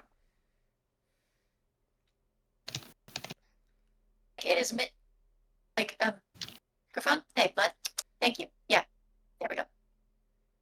Although it... 1 second. Give me one. Thank you. There we go. It was being funny on me on my detections. Now you're Thank fine. you. Rude piece of technology. Is a difference between acting like something you are not and acting like something you are made to be. You may or may not have more information on sugarplum fairies and their fate than others, depending on previous roles in the past. And there is no telling how many times it has run into creatures like you before. But in spite of the fact that it is standing tall, authoritarian, and speaks with a voice that speaks of experience, seriousness, and attempts at emotional distancing, the reminders of Roguefort through this thing are not invisible to you. And although Roguefort himself, in certain circumstances, can be very intimidating, he doesn't really want to be. He wants to be friendly. He wants to be pleasant. He wants to be charming. And he doesn't quite realize it, but his appearance does play into that when it's not covered in parasitic dinner critter nonsense. And as intimidating as this thing is experienced with being, it is nothing compared to the natural in the room. There is like a long moment of recognizing silence between you two. And while no one else understands why you see the V shape the wings made in warning, tuck back into place, like into a single file, as if it were a switchblade to tuck back into place. As if a switchblade had been folded and put away. Yeah. It would almost make the sound, but because of what's happened to it, it just makes more folding and ripping noises. It's... You don't like it? This is a universal truth that is acknowledged. You don't like it. But it doesn't hate you for this. It is intimidated, but it is very well trained not to show it. It simply acknowledges your presence. As long as that presence doesn't get between point A and point B. And point B is Roguefort. Point A is home to the food court. But this more official individual looks to Roguefort, looks back at you and your face, your presence, your defiance. Aura. I will actually give you one tiny thing. And it's just a tiny thing, and you won't get to ask about it because it's not like you're going to get an answer and you're not going to... It's a blink and you'll miss it. There is almost a moment from it of envy.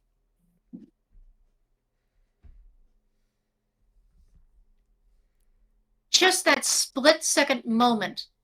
Looking at you standing in that moment. Unburnt. Unintimidated. Just a flicker of a look of, I wish I was standing there instead. Before it is gone and replaced with a train. The head makes the subtlest motion, as if to roll its eyes. Only the subtlest motion. Before, Stella, you hear the gravelly voice. Everyone else just hears the buzzing again. You hear the gravelly voice go, it is customary. You would not be rude. It has simply been long enough before it has been delayed. It would be good not to see him delayed much longer. However, I acknowledge that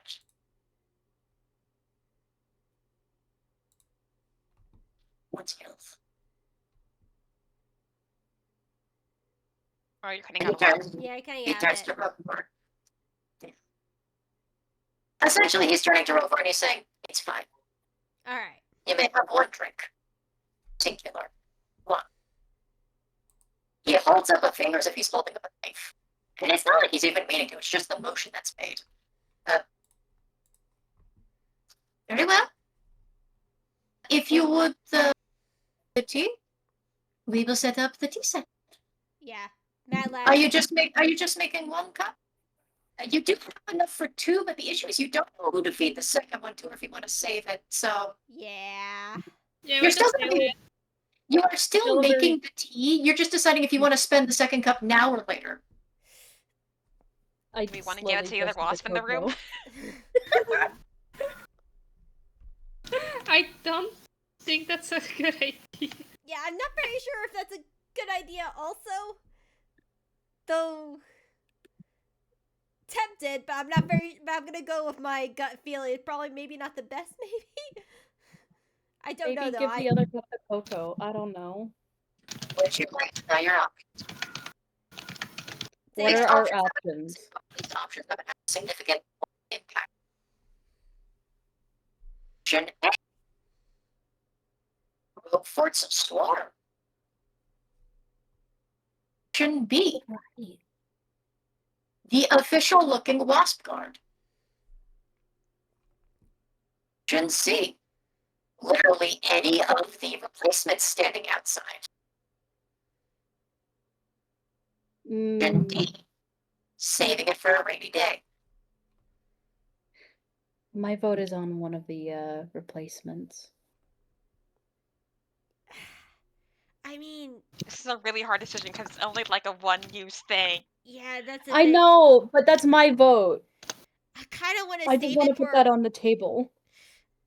And Coco won't take the other one. We're trying to be kind of sneaky here to give it to Roguefort, and I feel like giving it to one of the other people outside may give away the trick. Ruse. Yeah, I kind of want to wait until a rainy day, because at least wait until a rainy day, or Yeah. give it to the swarm. Okay, I'm convinced. I would say hold it for another rainy day. Yeah. We're risking a lot. Yeah, we're God, already the risking a vibes- lot with basically presenting this before this guy already. Yeah. This is going on, and this is unfortunately such a wet fucking sandwich. God, I need napkins for this fucking thing. Ah. Can I get a piece of meat? Okay, so Homard is going to make the tea. Are we agreed on this? Yes, I think Homard so. is definitely gonna make the tea. Mad Lad is actually gonna be near Roquefort, or at least sitting next to Roquefort, while this is happening, because basically what this is not in character, but basically my plan. Uh-huh. My plan is basically, oh, here's a parting gift before you go after he drinks the tea, and then that's when he'll give him his fiddle.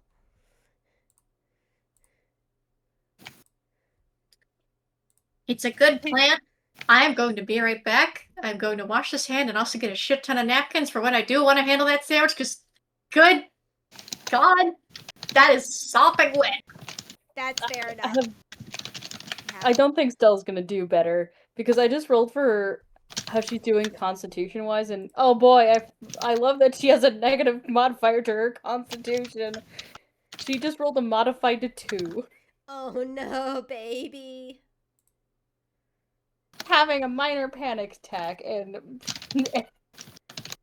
she is not doing great. Yeah, Mad Lad is basically like, this is like one of his secret missions, like when he was with his mother. So he knows how to act cool in a very tense situation, but it does not mean that he's not worried, you know? Yeah. I also love that I casted tongues. This was the smartest thing I've done. Oh, I agree. That was definitely very smart. Absolutely. Yeah. Word he's still like freaked out because, oh my god, this is real shit.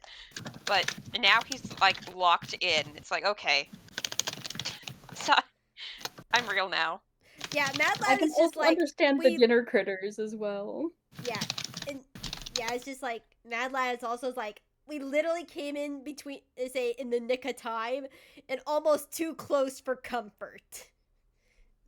Yeah. This is why we took the good boat. Indeed. This is why we took the good boat.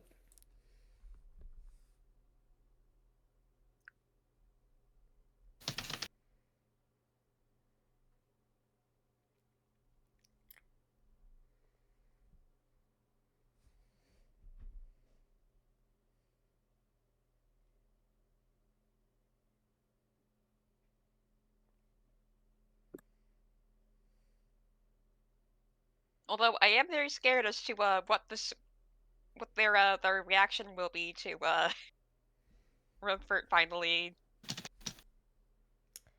getting Look, freed. I agree. We'll cross that bridge when we come there.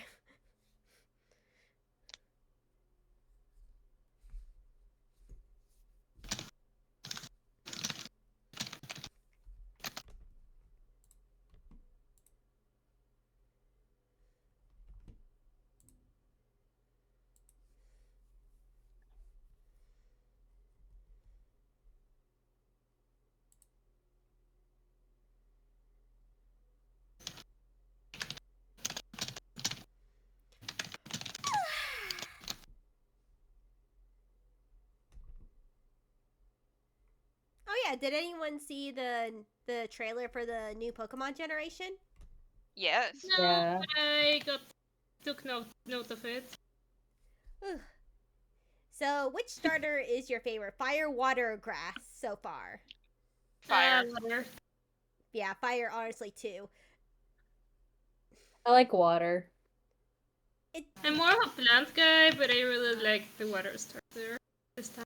Yeah, the water starter isn't what I thought it would be, but it does look sort of cute in its own way.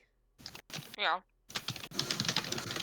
I kind of hope that they make the fire starter shiny white, because every time I see that little thing, I think of Toby Fox's little dog persona, and I'm like, oh yeah, your name is gonna be Toby for sure. Yeah. Mm-hmm. I think a missile ghost trick. Mm-hmm.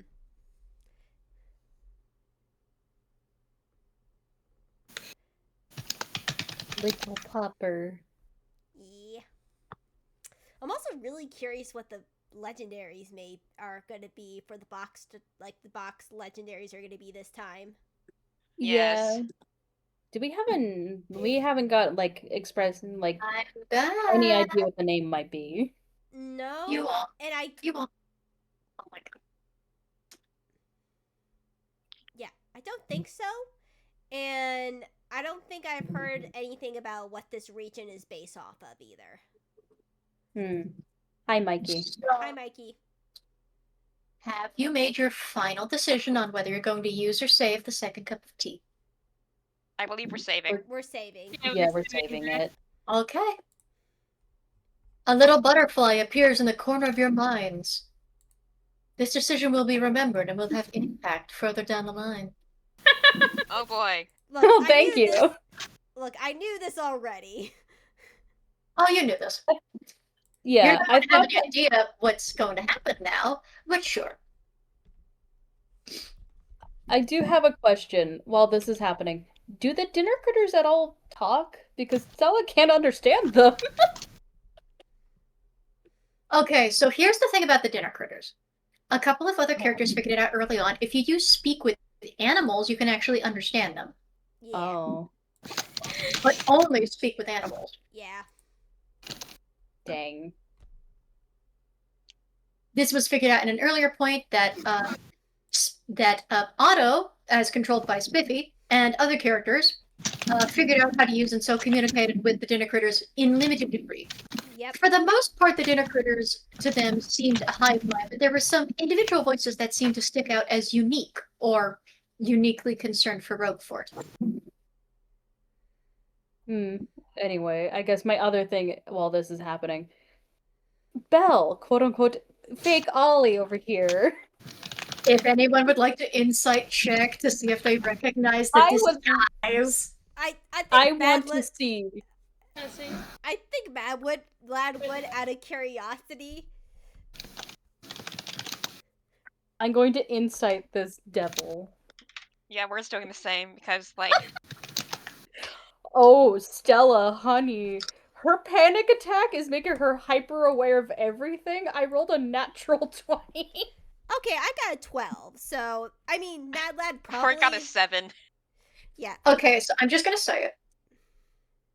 Belle's roll involved a nat 20, and since it's higher than what most people can get with his current disguise modifier, and some of the stuff he's remembered being able to do, Stella, since you crit it, could you tell me your number specifically? Insight is a +3, so 23 is my number. 23. Let me pull up Belle's sheet, which is not where I have Roguefort and Coco's sheet, unfortunately. I'm working on it, don't worry. Come here, come here, come here. Don't tell me to restore game. Okay. It should only take a moment. It does funny, haha, cold storage. But I am going to say ahead of time, even while I get the number specifically, Stella? Yeah, for comedic effect, yeah, that's just Belle in an Ollie stash and in a hat and shirt that's vaguely Ollie-ish. The funniest thing is, when you try and look at Ollie's adventurous shoes, nobody has looked past the ankle. His toes are sticking out. Oh my gosh. Oh. And they're Stella doing clocked the Cuphead devil thing of the constant in the game where he has the idle animation where the toes kind of do the same rolling as the fingers. They're doing that Oh my just God. automatically. Stella blinks, and her color slowly comes in, and she slowly just like puts the pieces together and sees the obvious disguise of the devil, the cartoon devil, in this stupid outfit. He's doing a very good job pretending to be Ollie. He's part Muppet. All he needed to do was replace his nose. Quote unquote Ollie sees Stella in the background raise an eyebrow at him, like visibly looking at him. Like, what is going on? As the official essentially watches as Homard goes to prepare the tea, specifically to instructions. Belle takes that very brief moment to look at Stella and give a wink and a shushing action of play along. He doesn't say it, but it's like he's dressed up as Santa Claus. Oh my god. I love that. Stella gives a smile that she would give to Ollie. Almost this like granddaughterly smile of like, okay. Almost like acting stupid.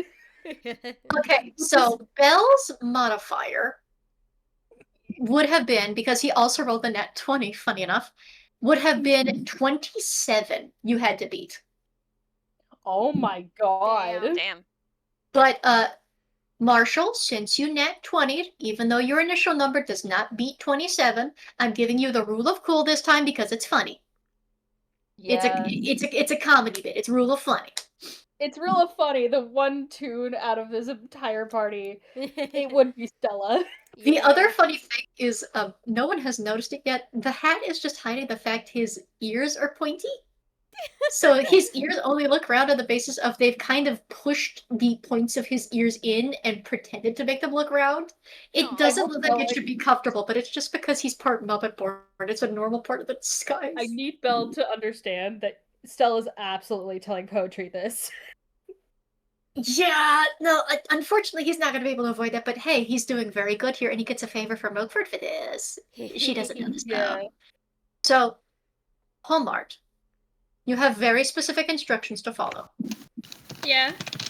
I assume you followed them to the letter, but I would like a sleight of hand survival proficiency check from you. Actually, no proficiency here, just sleight of hand plus survival. Sleight of hand plus survival was 2. It's a 1d20, right? It is a 1d20 still, yes. Yeah! That's a 22. Good. Hooray. Good. You excelled at it, actually. So, Homard, you have to indulge in this for a moment.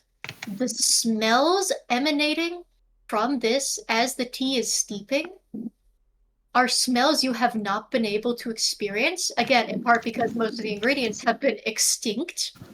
You are almost, as if a residual memory, thrown back to ancient chefs trying to prepare this tea themselves to try and heal the elderly and the sickened of the mind.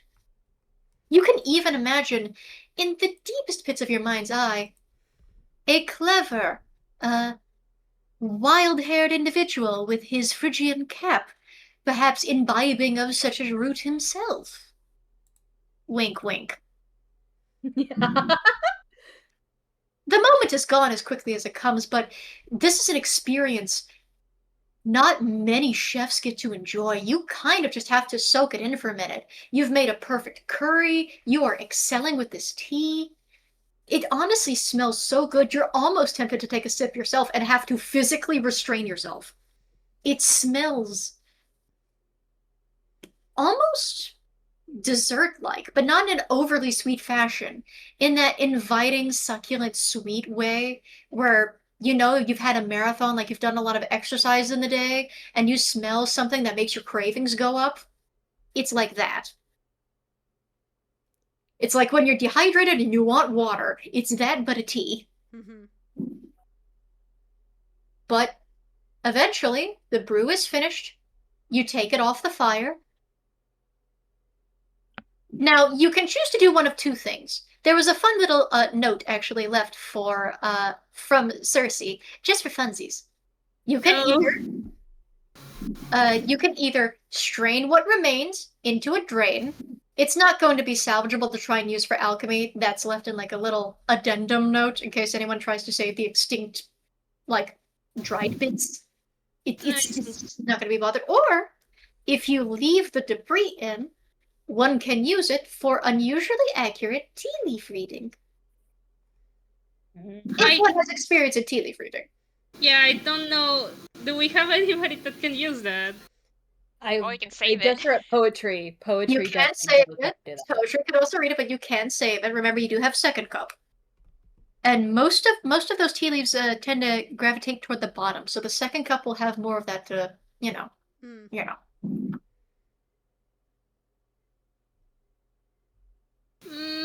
I'm a little more concerned if rather removing them is gonna make it less potent or more potent.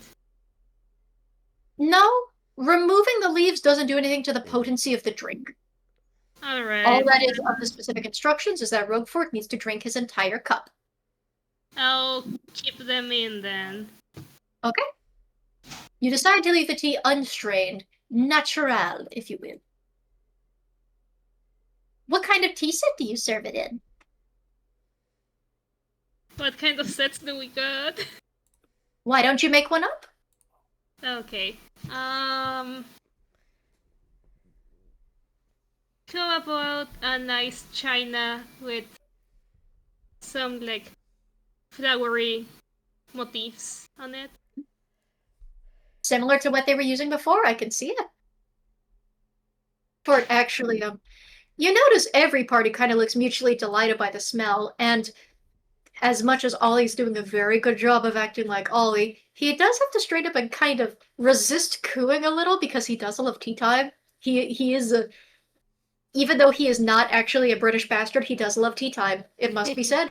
He does love a good tea. So he has to like pretend he does not utterly fucking enjoy this and has to. It looks like it's tearing him apart how he can't like make a complimentary noise. He wants to talk.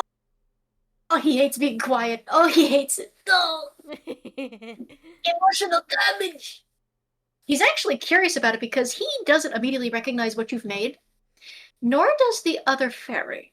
Though the other fairy does kind of lean over it a bit, carefully as to not burn the face on the steam, but you can see the way the antennae move as, you know, when it comes to creatures with antennae to smell, you know.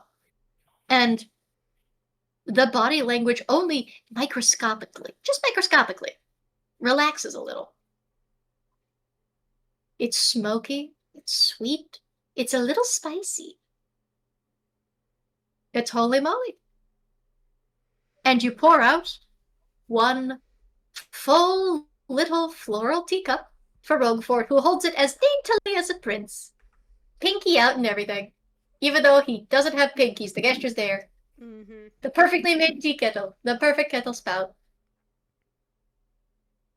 It doesn't even make a noise when it pours, and God, Bell could be chewing his own tail to bone with how he wants to comment on it so badly, but it's just, it's nice on the ears. Oh, it's nice on the ears. Admittedly, while he's disguised, his tail does do that satisfied little quiver that cattails do. You know the one. You know the one. Yeah. Mad Lad is... He hates that he can't comment. He hates it. Mentally, he is bashing his hands on the table. Yeah. Mad Lad is almost like he's watching Roguefort, but he also is being prepared for the next step of this process right after he takes a sip and the tea takes effect in quotation marks. He has to drink the whole cup, though. He has to drink the whole cup. Yeah. So, Rogue also gives it a smell, and you can see the way his antennae, even the one that's shaped like a curly fry, straightens up cartoonishly. Ooh! Smells delightful. Cheers. And he does a little toast. Cheers. Cheers. Hello. And he takes a sip. And then another sip. It kind of starts out slow, but he kind of does start drinking more of it the more he sits there. Normally he likes to savor it. He is trying to savor it. Mm-hmm. But it's such good tea. Mm-hmm. He's never tasted a better cup.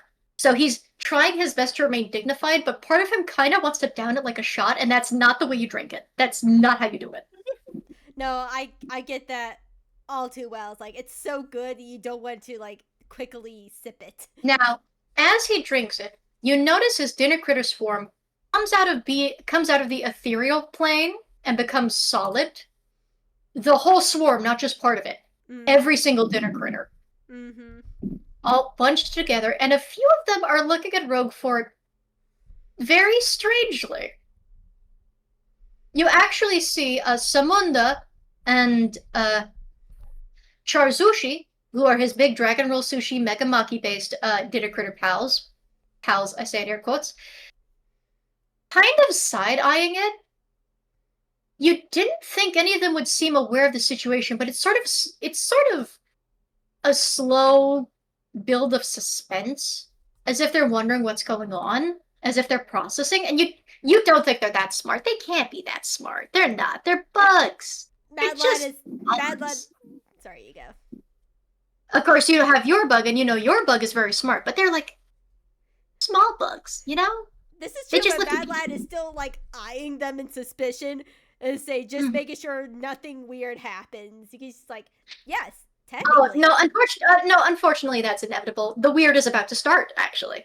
Yeah, Mad Lad is still keeping an eye on them for sure because he knows, like, okay, what's gonna happen next? So let me get It's about to. Roguefort's little physical dice, because he uses Mimosa's set. I'm so sad Hooch isn't listening, because, hey, Furball Granny mention! Hey! Girly pop! So, the first thing Roguefort needs to do is to make 3 wisdom saves as he drinks the tea.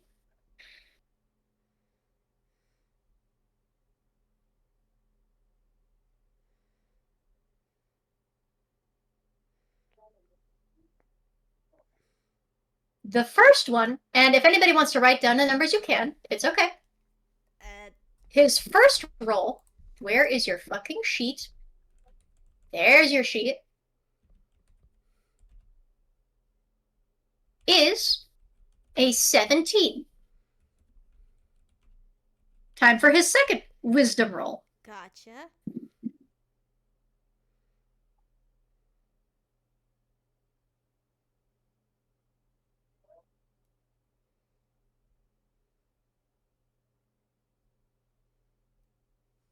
Ooh. The second is a nat 22. Ooh. Nice. Oh. The third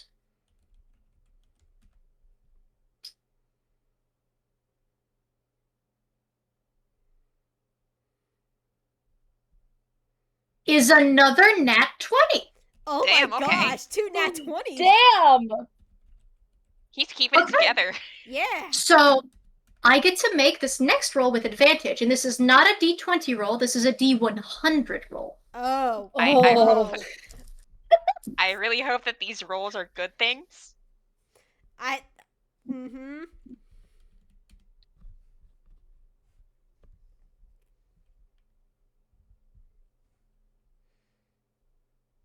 Implying that he's keeping his mind together. Yeah, I say, you know it's real when you bring The it. first was not superb, but that's to be expected.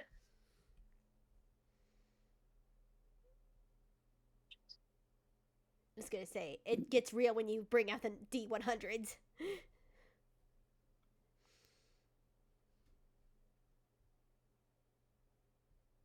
That one got a little bit cocked. Hang on a minute.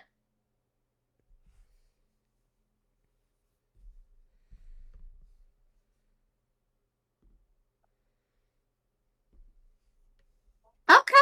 That's actually not the worst. So, eventually, he finishes his drink. He sets the teacup in the saucer, which sits on his lap, all dainty and flat, like a prince.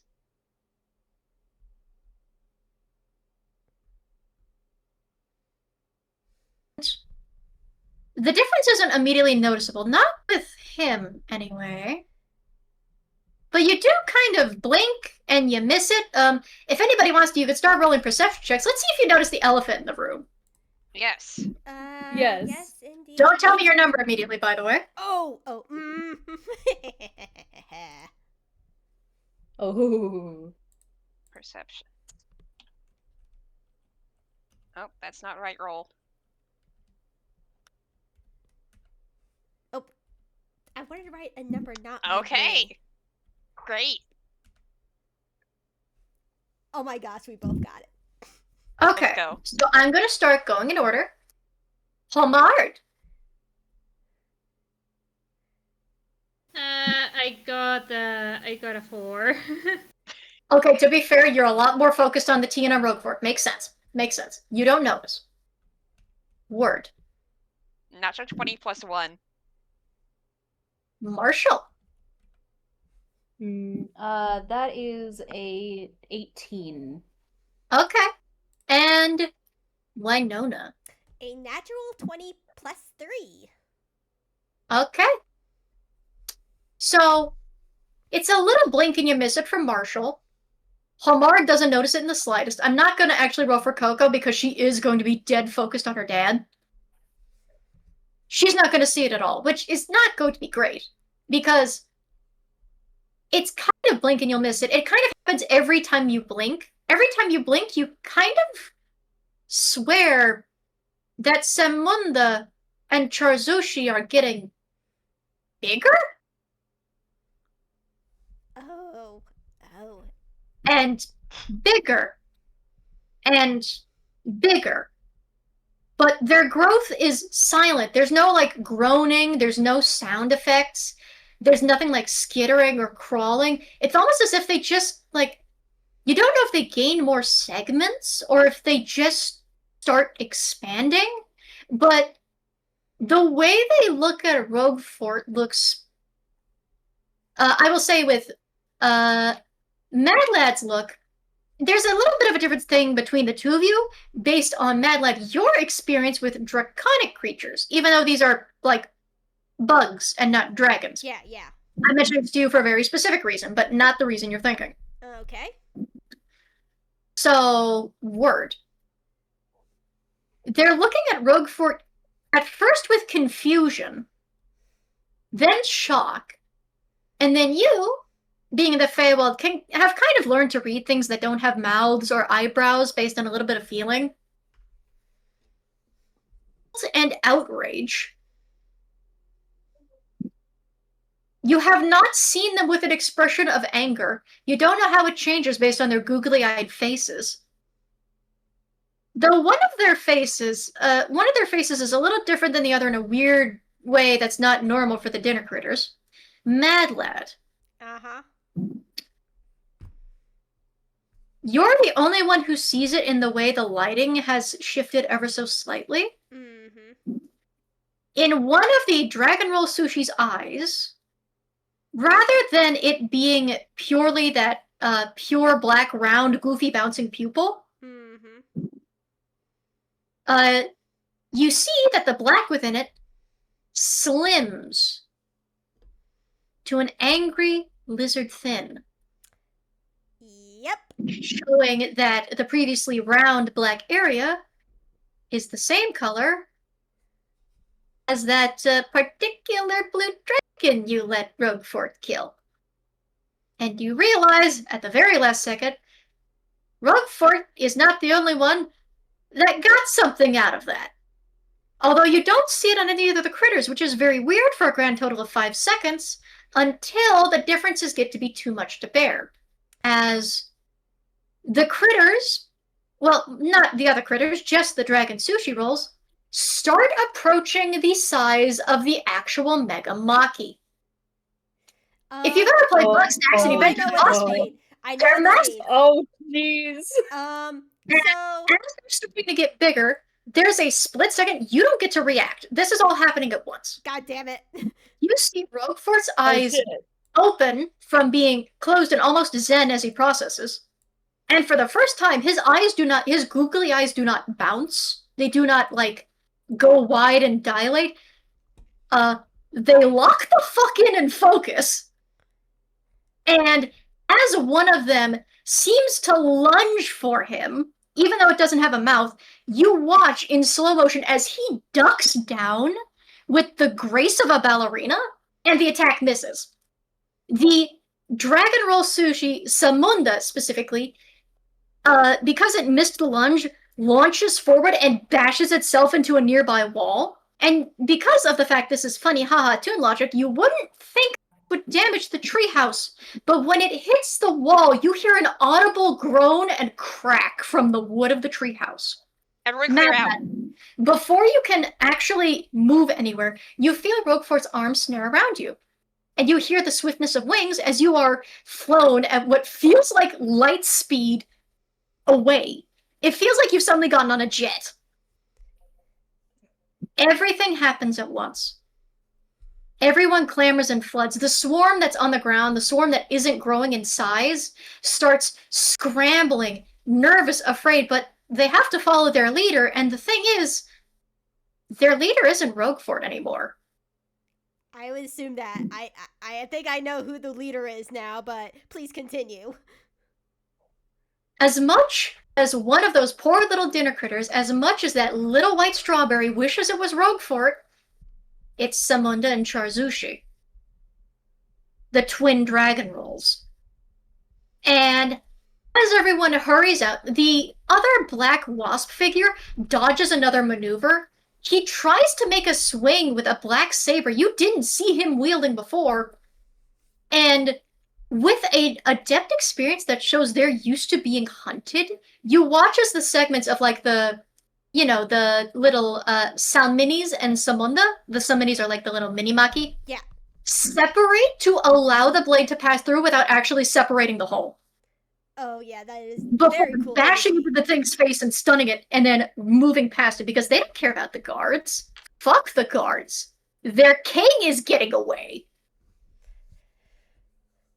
Everything happens too quickly. As you all rush out, Roquefort flies out at the last second, mad lad in arms, and tosses him aside into the grass.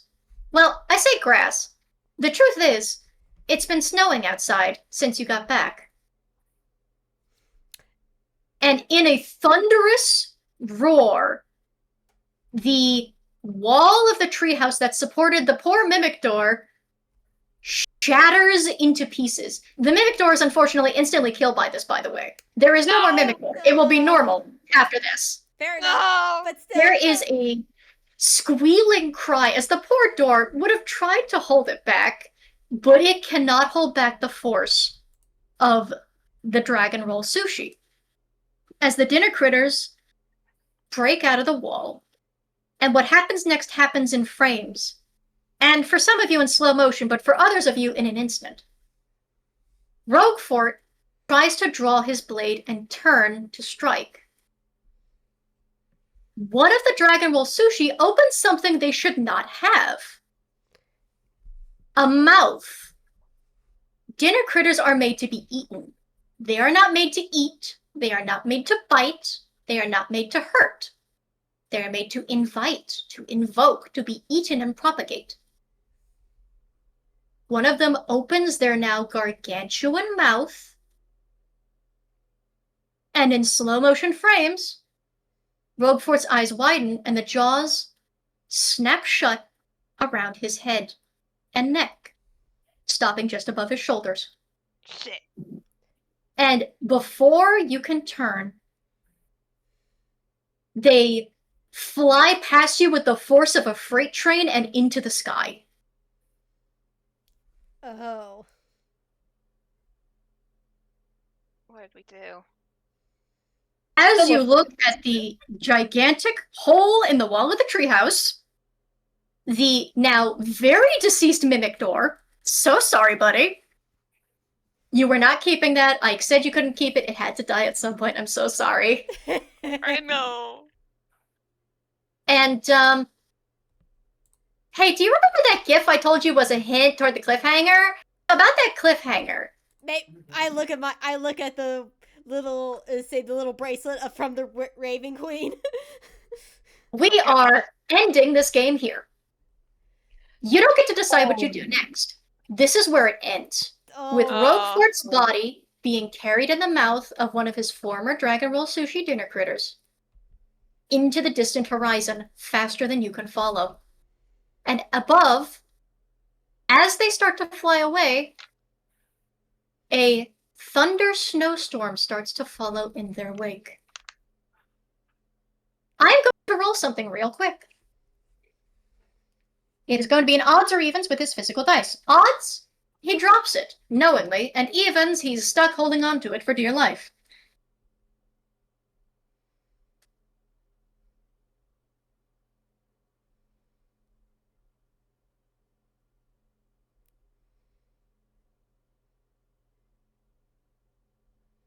In the split-second frames where he's supposed to want to strike it, it was something you kind of missed in the shock of what happened to Roguefort. In a flash of very angry, upset, and betrayed Blue, because he's no longer attuned to his sword, he drops his possessed Rapier of Vengeance. And his unfortunate ghost friend gets to watch as his darling friend is carried away, while the sword clatters uselessly to the ground. So the consequences of the drink were this. Roquefort's mind was freed from everything, including every attunement he made. Yeah. To weapons, to armor. Of course, this lifted charms, enchantments, any spells that laid over him. His mind is free at the moment, and for a time, it will be protected. But you don't get to deal with that at the moment. That's where this ends. Ah. Thank you for joining us with the nature of caring. We hope you all have a lovely time from listening. Everybody say goodnight in the count of 3. 1, All right. 2, 3. Good night. Good night. Have a good time Dinner. zone. Bye.